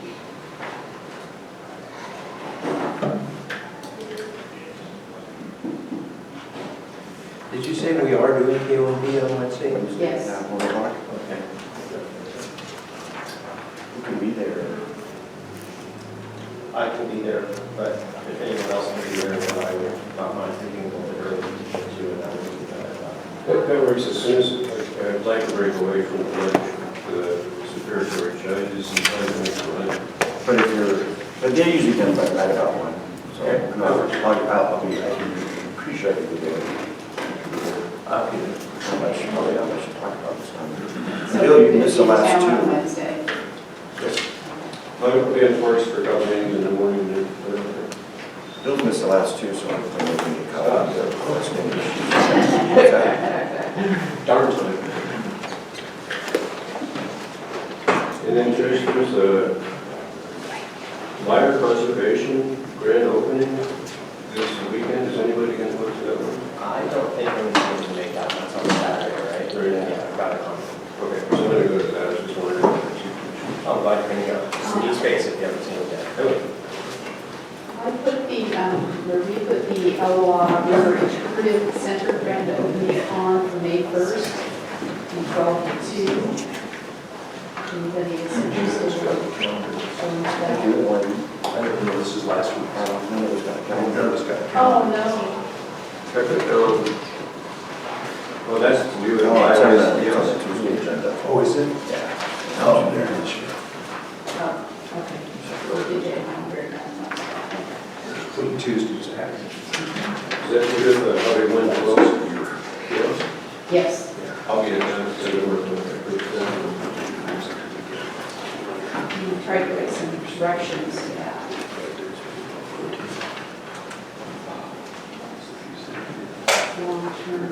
There's an email from Melissa Andros, who's the Forbes Chamber Director, about an opportunity in Port Angeles on the 13th conversation with Northwest's most successful business leader, Howard Bear, president of Starbucks, speaking at Bloomberg. Says register now, seats are limited, and $20 for Washington Business Alliance members and $40. Phil and I have an opportunity to attend representing the school district. that would have, what is that? 13th, May 13th.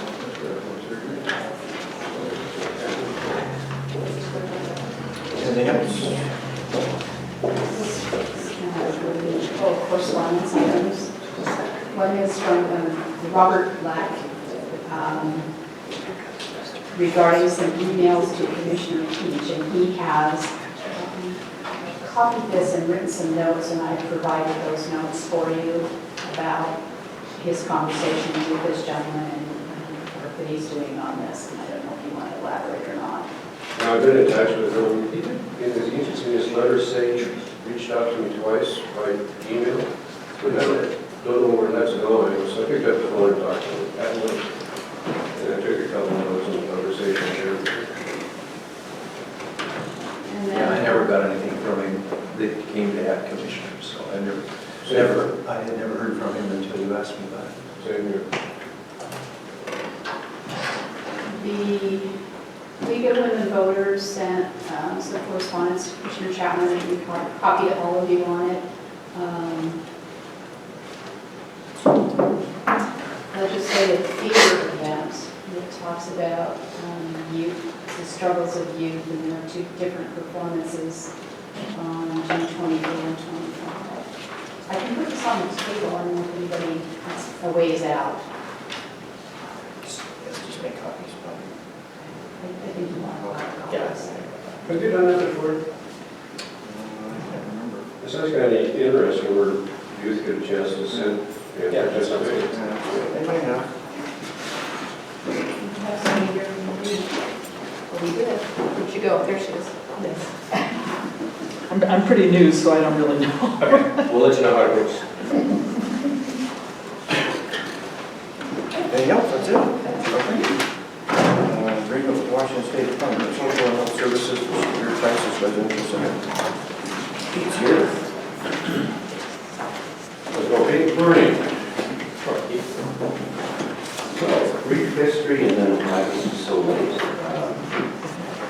This is our crisis residential unit in our detention facility contract with the state. We've had this for, I think, 15 or 16 years. There was a change last year in legislation and they switched from, which is still kind of confusing, but it's the way it's supposed to be. It's always been with DSHS, which is the services for, but they've transferred the funds over to the Department of Commerce to distribute the funds. So instead of getting this contract renewed, which it should have been in January, Mr. Went is in the audience, we've been, there was some language change about insurance, third-party coverage, risk pool issues. Obviously, Mr. Went's one of the next one all out of night. But to make a long story short, 3 months into it, and Clallam County is the other county that has the same contract that we do here. There's only 2 in the state. They've been dealing with the same language issue too. So we finally came to an agreement between Correspondence with myself and Mr. Manton and the Department of Commerce. So there's actually two contracts, which again, supposedly this was all going to make it simpler and process. We know how that works sometimes. So one of the contracts is some sort of transitional contract. It's the same program, the same money, but it's from January through June. And then there's another contract, same money, same program, but then it's retroactive from last July 1st to this June 30th. So again, it's confusing. It makes sense though, how the state operates, and I think we've deciphered it all. So again, we can run these programs with our kids after school. It's a short term, like 5-day stay. Get connected with the right resources in the department. So I'm assuming there's no problem with the contract after review, and the next thing will be, as soon as this one's done, we'll be getting a new contract in May, that May or June, that will be reviewed again and effective July 1st. So I had emailed Jim because it's difficult running a program. 3 months, that's 2 pays for about 3.5 to 4 staff. Just a handshake from the state saying they're going to pay us, but they will pay us. And you'll remember early in the year, we talked about that and told people that we would hold them harmless in case it didn't come back. So that you wouldn't have to start and stop, or stop and start, and start. You can give me a quick answer out of the state. So this is all 2016 from you? Yes, all in the budget already, there's no budget amendments. There's no swap or carryover from 2015? So it's for next week, unless there's any questions. Red file. Okay. Yes. Thank you. Glad to have my calls. Amendment 1 with the Washington State Department of Social and Health Services for securing the Crisis Residential Center and Department of Commerce to bridge 2 contracts together. Pretty much just included that. Yeah, that was the, Right, that's the second part of it.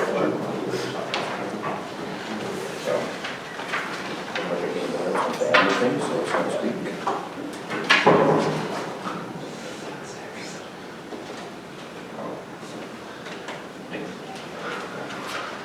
Some of this one was sent by the sheriff's office, so something from that.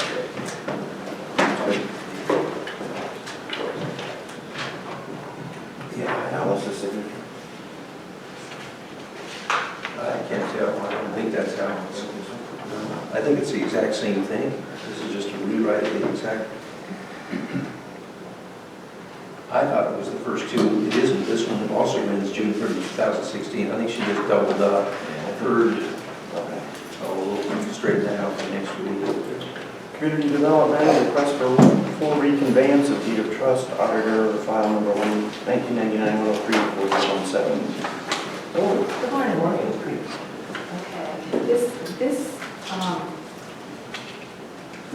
Okay, everybody that was involved in this now has left, and so we had to put that together.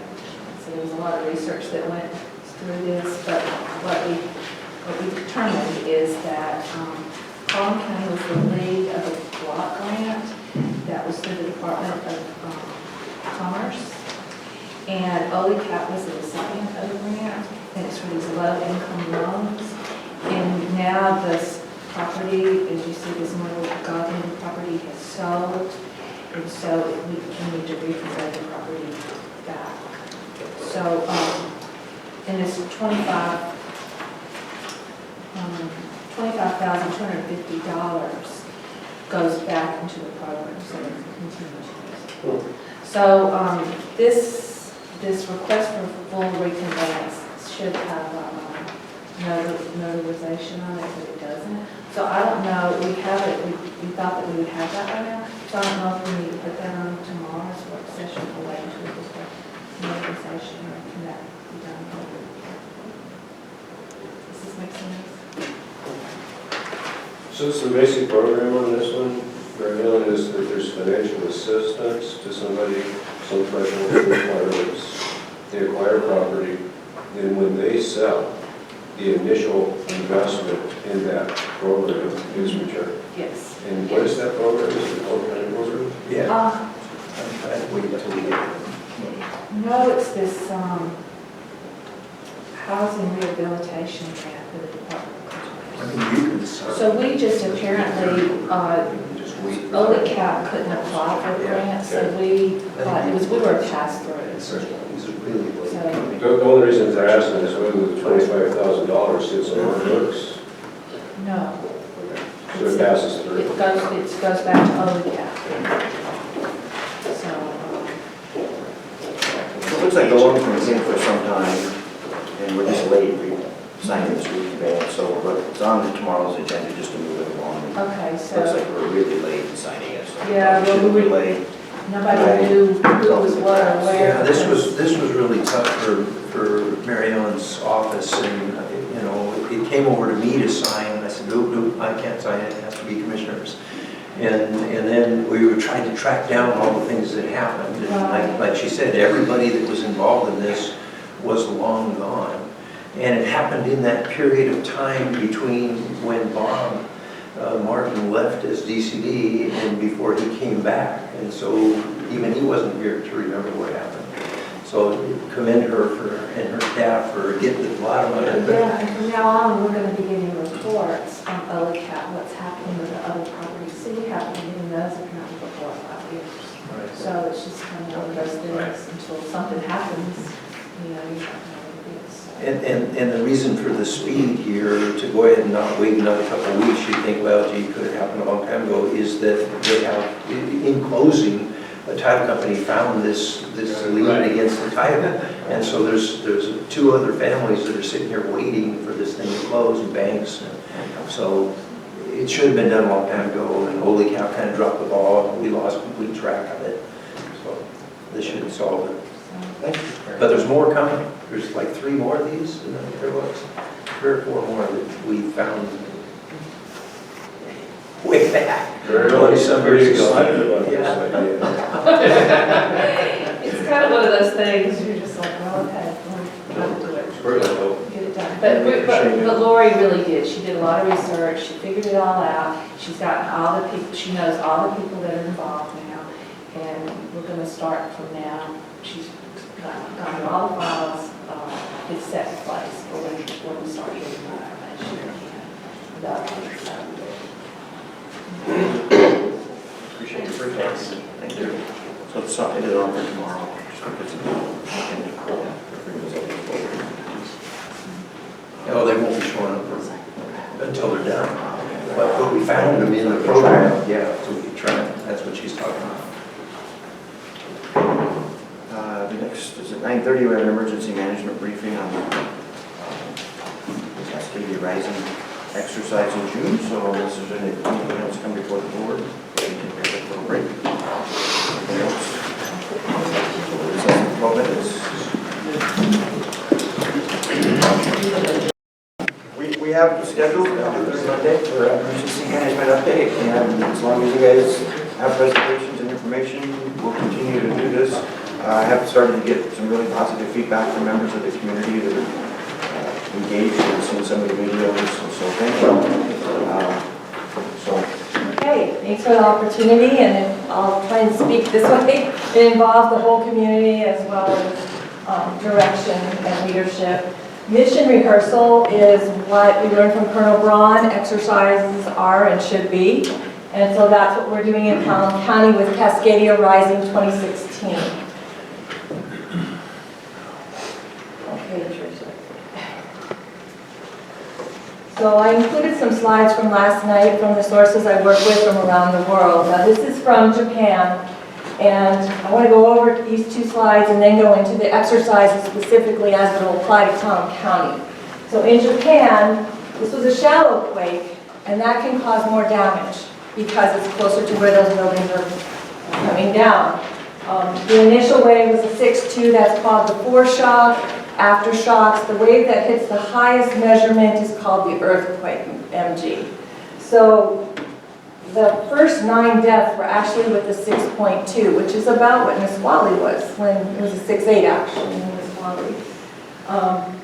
92,000 people had to be evacuated during this, or in the process of still being evacuated, and they are still searching for missing folks under the rubble. That's important to remember because that involves the community teams that we work with. The other one was in Ecuador.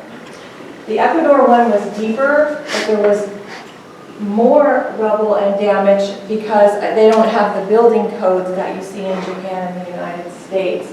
This one also involved a prison, of which 180 folks escaped, only 35 have been recaptured, so that's something else to consider. That impacts us with our jail and our corrections center here.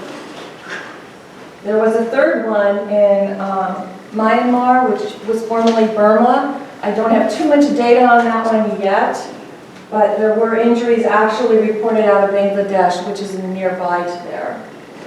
So that brings us here. Parts of real world bring us best practices because there's lessons. Parts of the exercises that we'll do on June 6, 7, 8, or we start on 6, but 7, 8, 9, and 10 that you will see and hopefully be a part of, those are also lessons.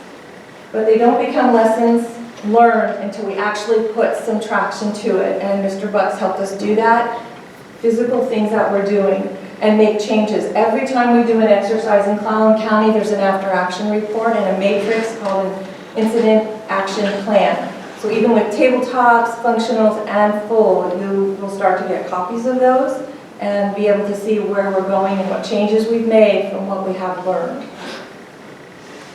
So the exercise was set about 2.5 years ago. There was several of us on the planning team with state and FEMA, and we narrowed our 32 capabilities down to 6 to test, otherwise we'd go crazy. 6 objectives to test, and I want to go through each of those. So the first one is operational communications. This is the equipment we'll use to talk to each other. Our geography lends a lot of challenge to radio, also to cell phone around the nation and internationally. It's not that the cell phones go down, it's that the cell phones saturate. They have about 3 days of battery power behind them, which I'm sure will get burned up because this is going to last, as Penny's presented and Jim in the past, a very prolonged event. It also looks at how we can do things without radio. The first 2 days of this exercise are done just with satellite phones and amateur radio. We're not allowed to use real phones, we're not allowed to use real radios, or not real radios, but police and fire radios. Totally amateur radio. So our folks from our Aries team are gearing up for that and practicing to be ready. The other one is critical transportation. The state didn't look at us too closely on that, but Penny and I still consider that pretty important. We have other things like marine vessels that we could use to handle when our roads are down. We have airports and airstrips that we can use to bring stuff in and bring people out. So critical transportation is still high on our list. Also, when I've worked with citizen groups, we have a couple of our CERT teams and Map Your Neighborhood teams that are creating their own system with quads, bicycles, and little red wagons that they learn to use from the 530 slide. So you bring stuff back and forth when you don't have roads and cars. The next one is situational assessment. This will actually be very important to commissioners, administrators, department heads, as well as the community needing to know. After Katrina, we had always went with the belief that the first 3 things we needed to deal with were food, water, and shelter. After Katrina and the wildfires in California as well, we learned that the first 3 things are food, water, food, and knowledge. Because once people know what's going on and what to expect and what they know to work with, then they're going to be the boots on the ground to make things go faster towards getting ourselves back together and saving lives. So this is when information is going to be fed into our EOCs around the county and the 5 area commands and back into the EOC. That's what we're going to practice, how much we can get. Mass care services, this is, again, the water and the food. This does impact shelter and medical care and getting folks to places where trained volunteers will be working with them. We also know that emergent volunteers, because that's the spirit of the human beings around, especially Clallam County, the go-getters, will help us take care of. Operational coordination, this is huge. This is how we're working with the military. You've met several of the National Guard, the Coast Guard are playing, the Department of Customs and Border Patrol.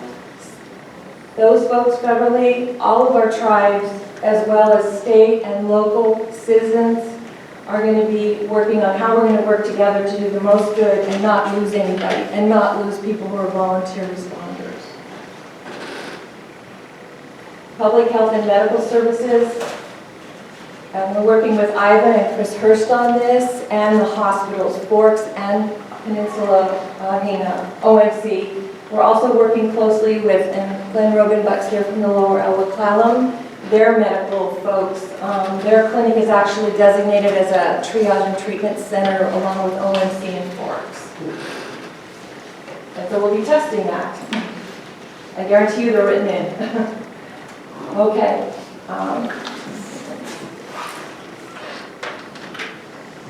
Okay, on this exercise, I'm going to go into the pieces where you would actually be players and the things you can do and the things that will hopefully involve you and department chairs in this 4-day exercise.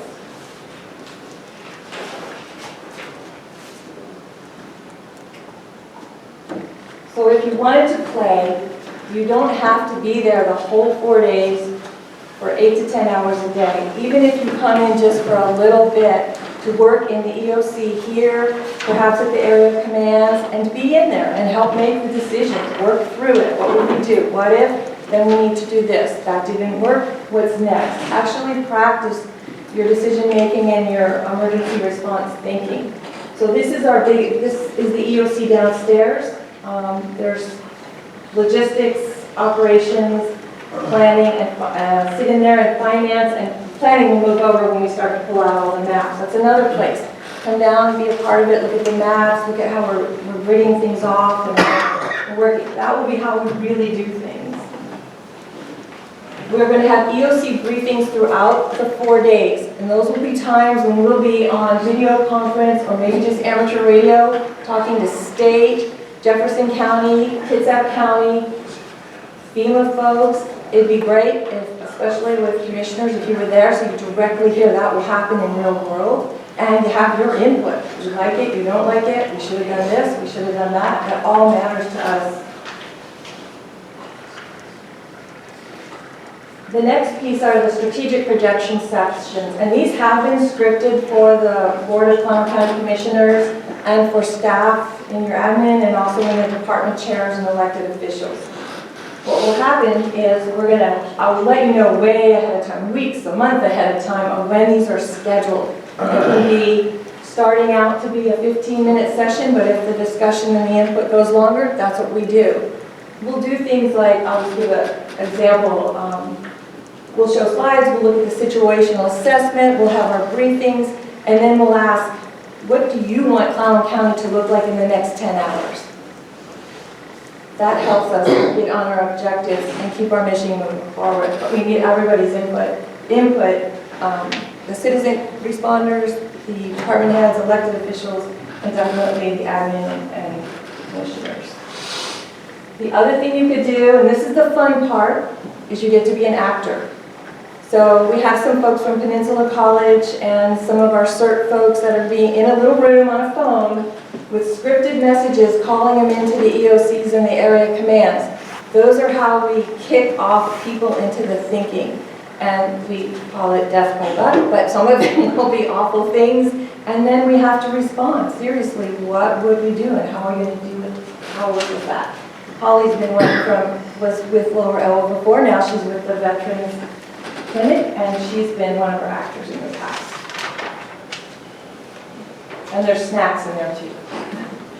The field actors. This is another place where you can participate. You mostly would be an observer in this particular situation, but we have CERT teams, and Joyce is geared up to do several hours of full-scale practice working on injects in the exercise. CPODs, I've talked to this before with the food banks, not all the food banks, but several of the food banks completed the training last week. And this is where we go to distribute food and water. Again, I talked about shelter not being so, it got bumped out into number 4, but we need to get food and water. This is big in Japan right now. That is just spread through and Ecuador. They're needing to get food and water to people, and so that's a big priority. We're going to practice how to do that. We have 15 sites that FEMA's guaranteed will bring us food and water. And these are folks, we have 24 people that just completed. Those are actually trainers. So they can go out into our community and train even more folks to be on those CPOD teams. We also have Map Your Neighborhood folks that are playing with this as well at some point during the 4 days. We also are going to have the National Guard is bringing in a decon unit. We have a scenario set up out on the water, and they want some folks that they can send through their decon system. So we're also looking for actors for that particular site. That will be on the 2nd day, June 8th in the afternoon. So if you have time, if you can get a hold of Penny Rye, we can put you into that. And that's how we can include you.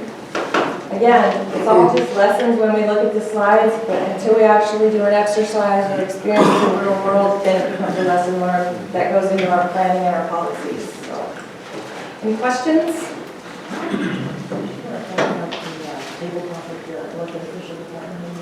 Yes.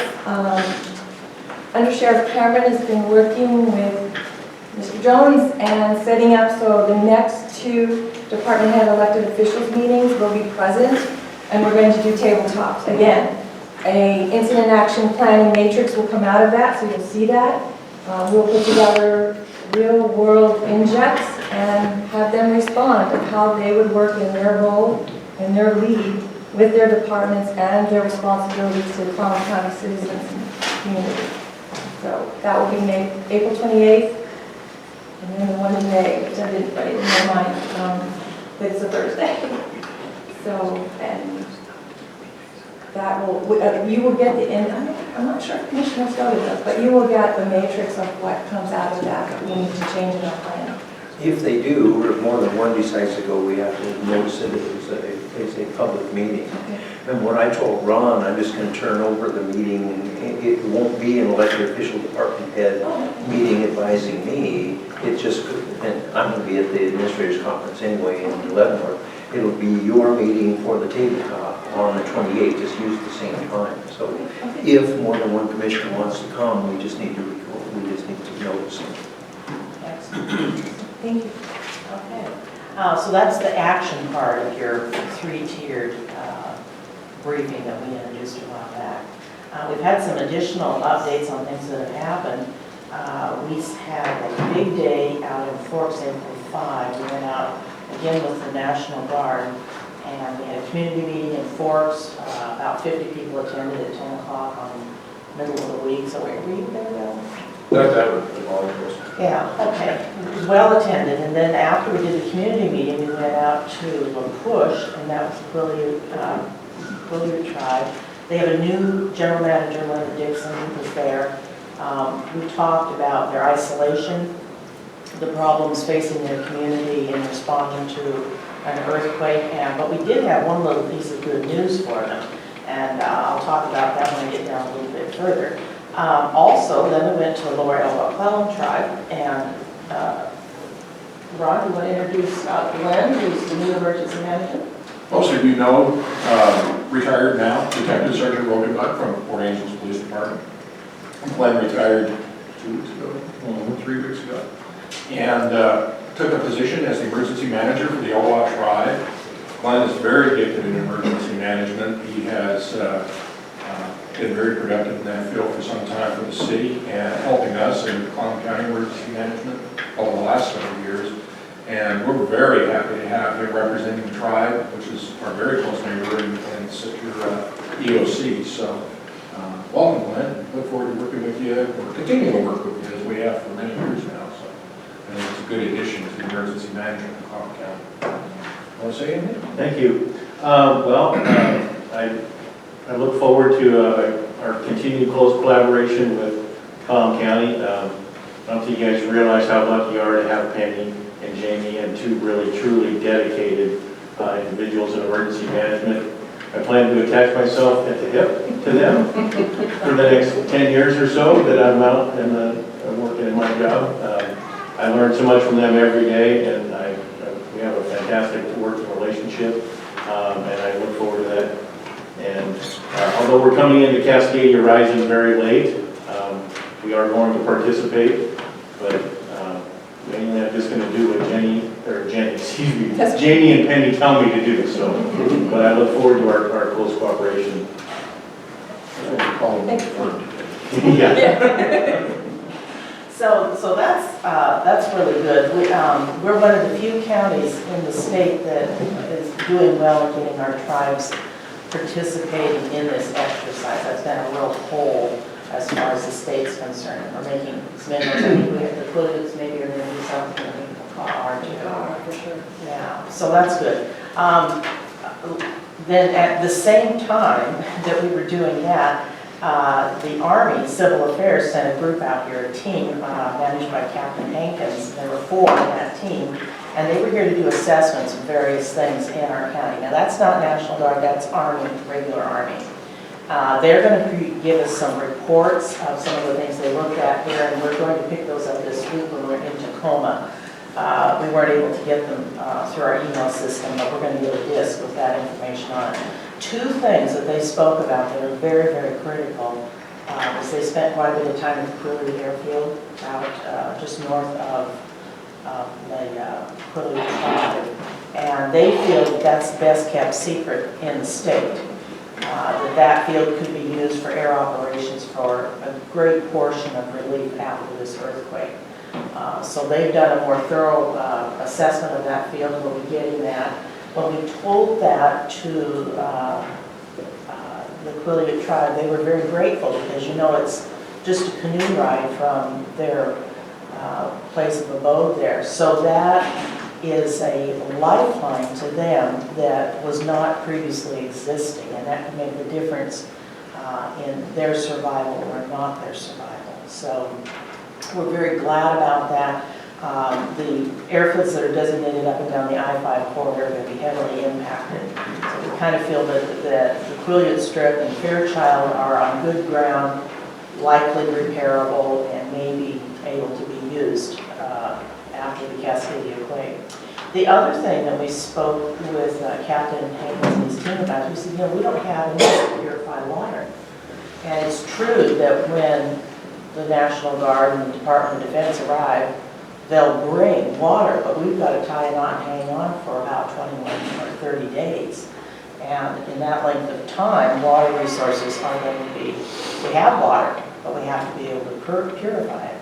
So these guys have a bunch of stuff that they have done in third world countries.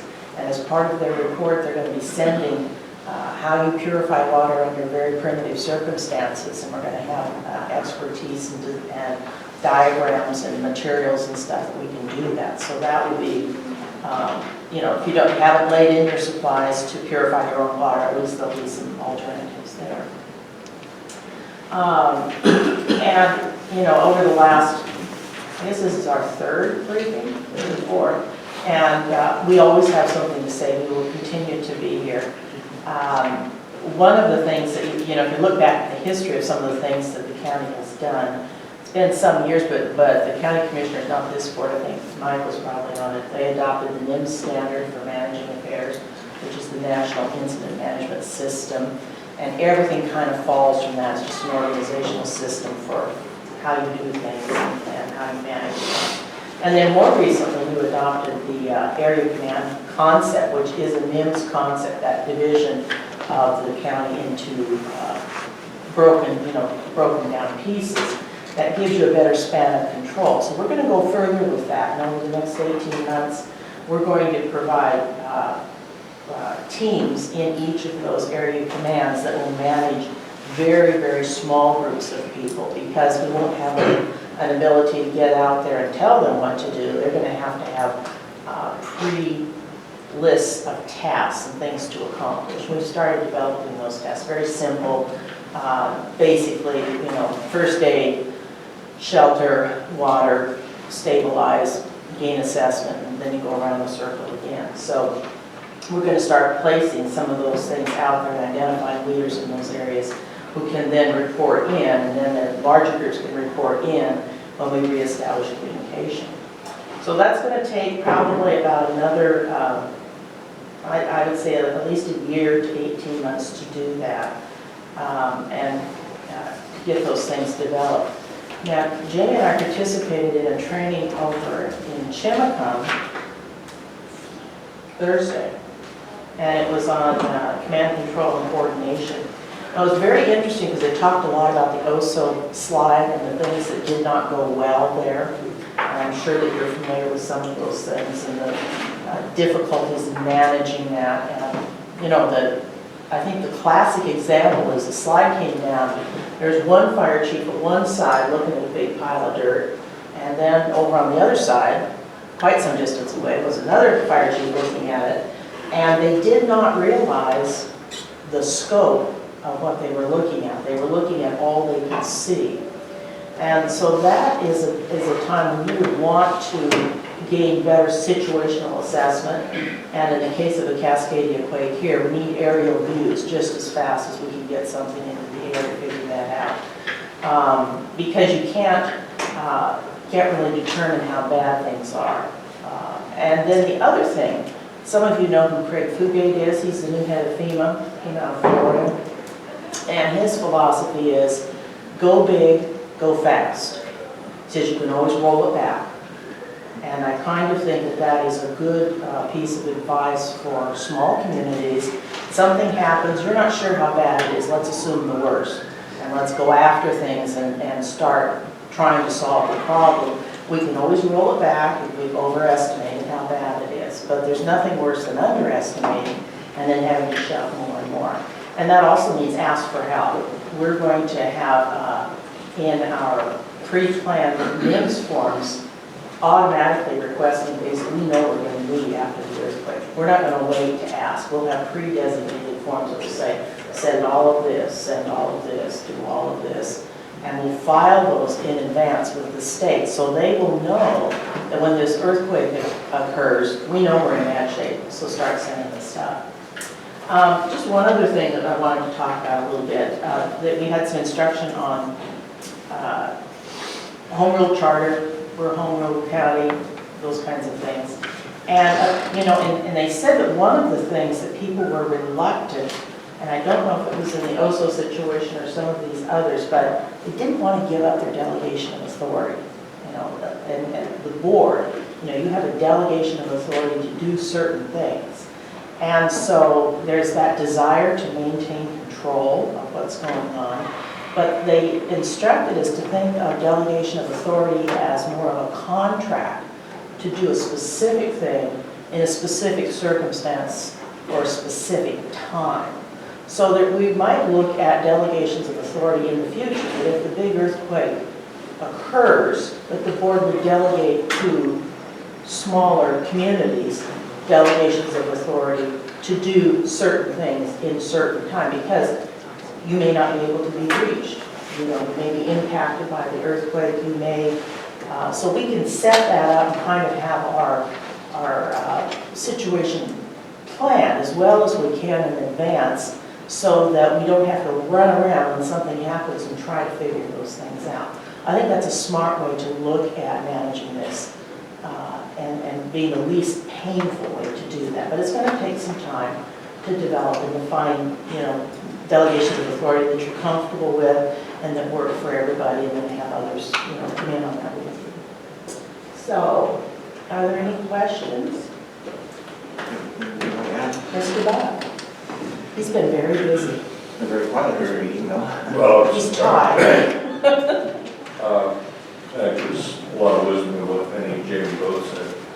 Is, just for the record, and everybody I've talked to this morning, is we've seen 3 major earthquakes in the last 5 days, none of which are remotely as strong as what we're expected to experience, and all of which are much shorter in duration than what we're going to have to deal with. So I think the idea that you make the assumption that everything is broken until you can prove different is probably the way that you should have to go, instead of trying to think about putting silver lining on everything and going out and finding out that you didn't go big, you didn't go fast. So,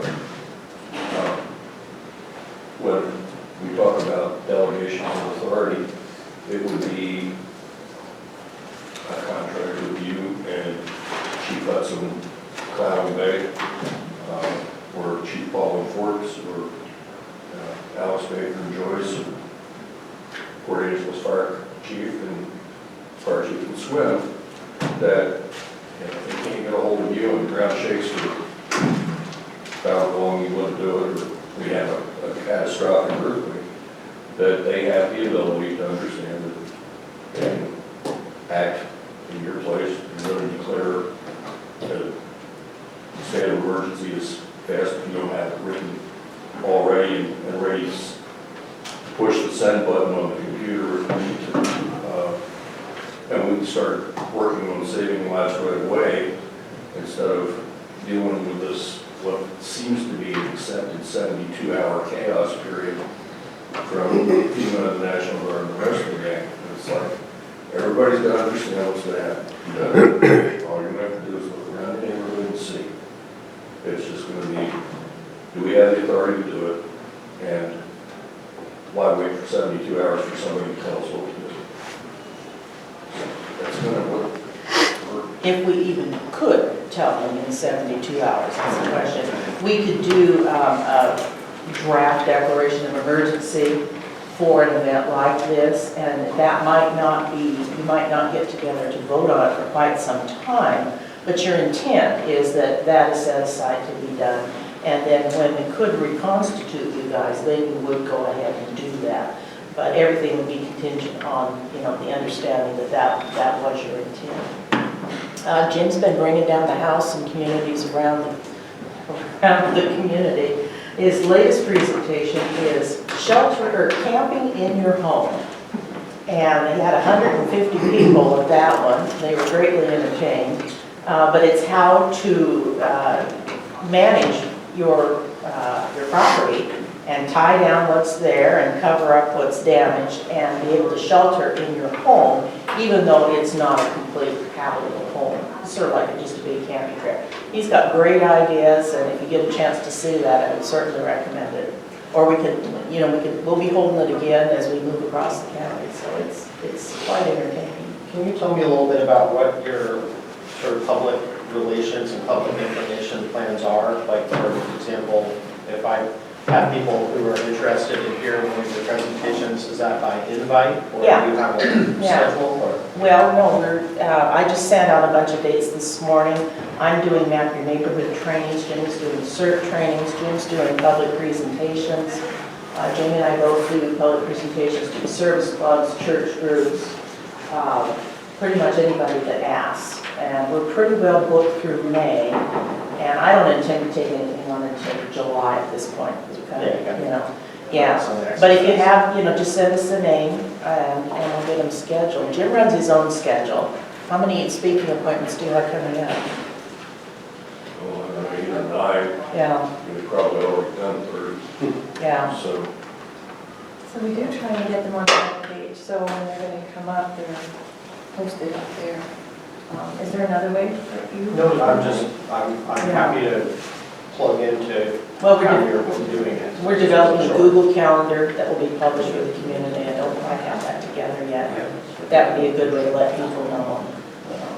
Really, I've just found over the last few weeks that when people ask how things are going, this is what they're very interested in. They're interested to learn more. I think there's an awareness that efforts are going on, but I've had a nonstop interest in learning more. So. well, we've been fortunate that Mary Ellen has given us some really 1 to 12,000 maps for East and North Street.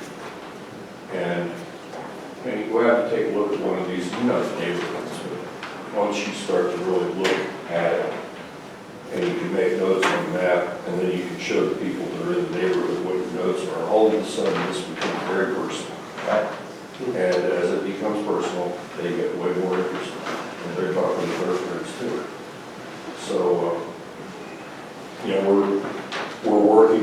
detailed ground truths for Port Angeles, the eastern end of the county. The western end is done, and it's a lot easier to do because you don't have quite as many houses, and you don't have as much infrastructure out there, so it's a little easier to do a ground truth between Lake Crescent and Forest than it is to do one between Moore Street and the Outlaw River. So I have been over the Historical Society. I have identified probably 30 photographs that were taken between 1888 and 1920 to show what this place looked like before it got developed. It's helping us to figure out where streams used to be that aren't necessarily where they are now. Probably the worst example is the 1893 or 1892 map of Port Angeles missed Valley Creek altogether and put Tumwater Creek in the wrong place. So that kind of really gives you an idea of what you want to do. And I guess the other bearing thing is that when a picture, I think it's from 1896, of the bottom of Lincoln Street with Front Street coming down. That's of course before Front Street was sluiced. So you've got this trail that's probably this wide coming down, and let's see, ends, yeah, this creek. Peabody comes down, goes down the middle of Lincoln Street, gets almost to the bottom and takes a left turn and goes up, or goes west on Front Street and goes out into the lagoon down about where the federal building is. So life is way different now than it was then, and depending on how responsibly they filled in the low spots. And I think you got a pretty good idea last time we showed you the picture of the hole out from the courthouse. It's helpful to know where these things are so that we can try to predict what's going to happen in these neighborhoods. Mr. Doherty's also doing it, he's letting his help in finding historical pictures and stuff, working through the Historical Society. Because he has, you know, his family was here so long, they have some great back knowledge of the community. Just a couple of quick comments. Commissioner Chapman and I attended a dinner with PAPA, and your work came up, and there may be a vehicle there, maybe to record some of the presentations for reference in the future. Also the argument that maybe that is a vehicle for communication with the public. And then second, I participated. Did you want to add to that? No, that, just in case they don't know, that's the public area, Peninsula area public access television channel. They're trying to get started, so they're looking for content to put on the channel once they get that up and running. In fact, those folks will be here at 11 to give us an update on where they are with formulate, but it's public. The idea is that a public access channel that would then they'll be looking for content, obviously, to build. So yeah, it was discussed that maybe a 30-minute loop on just general emergency management. And we could come up with a lot. I'm sure we could, so we play. And then second is, I participated in a similar exercise while I was the executive director of the Tweed Tribe. And I'll never forget the exercise that we had that said, your situation is all of the leadership just got trapped in a van, and the hospital in Forks just failed. Now, it required the knowledge of all the department heads and the executive director to first get together and then discuss, well, you know, what have we been trained to do? We had the issue of delegation of authority. We had not pursued that in any detail. We did the right thing, but there was a bit of debate. Yeah. That's not the right time for the debate. No. So are you guys open to us having Jim and the prosecutor kind of look at what that would look like? Absolutely. I guess we have to kind of coordinate that with the prosecutor's office. Yeah, we can send some. There's got to be some. Send some verbiage. There's got to be some standardized contracts. I'm sure there is. Declarations, whatever. State has all that. Okay. You get that one. Thank you. Okay, thank you very much. See you next month. Trust Funds Advisory Committee briefing. I know, Bill, you were kind of in charge of setting this up. And we have the chair of the committee, Joe Murray, And that meeting for the Trust Land Advisory Committee on Friday last week, I announced to the entire committee that this meeting was occurring at 10 o'clock and invited anyone attending the meeting or in the audience to join. So much for the people. I'm not sure if they were going to join you, Joe, but They're welcome to join if they'd like. Thanks for being here. Invitation. Give me a real brief outline of kind of what we've done so far. I'm afraid that I don't have really got out of that. There's the fourth. So if any folks from the committee want to join, feel free. When we talked about a report, and it was suggested that we just have a conversation, and I put a few notes on this document to help us kind of focus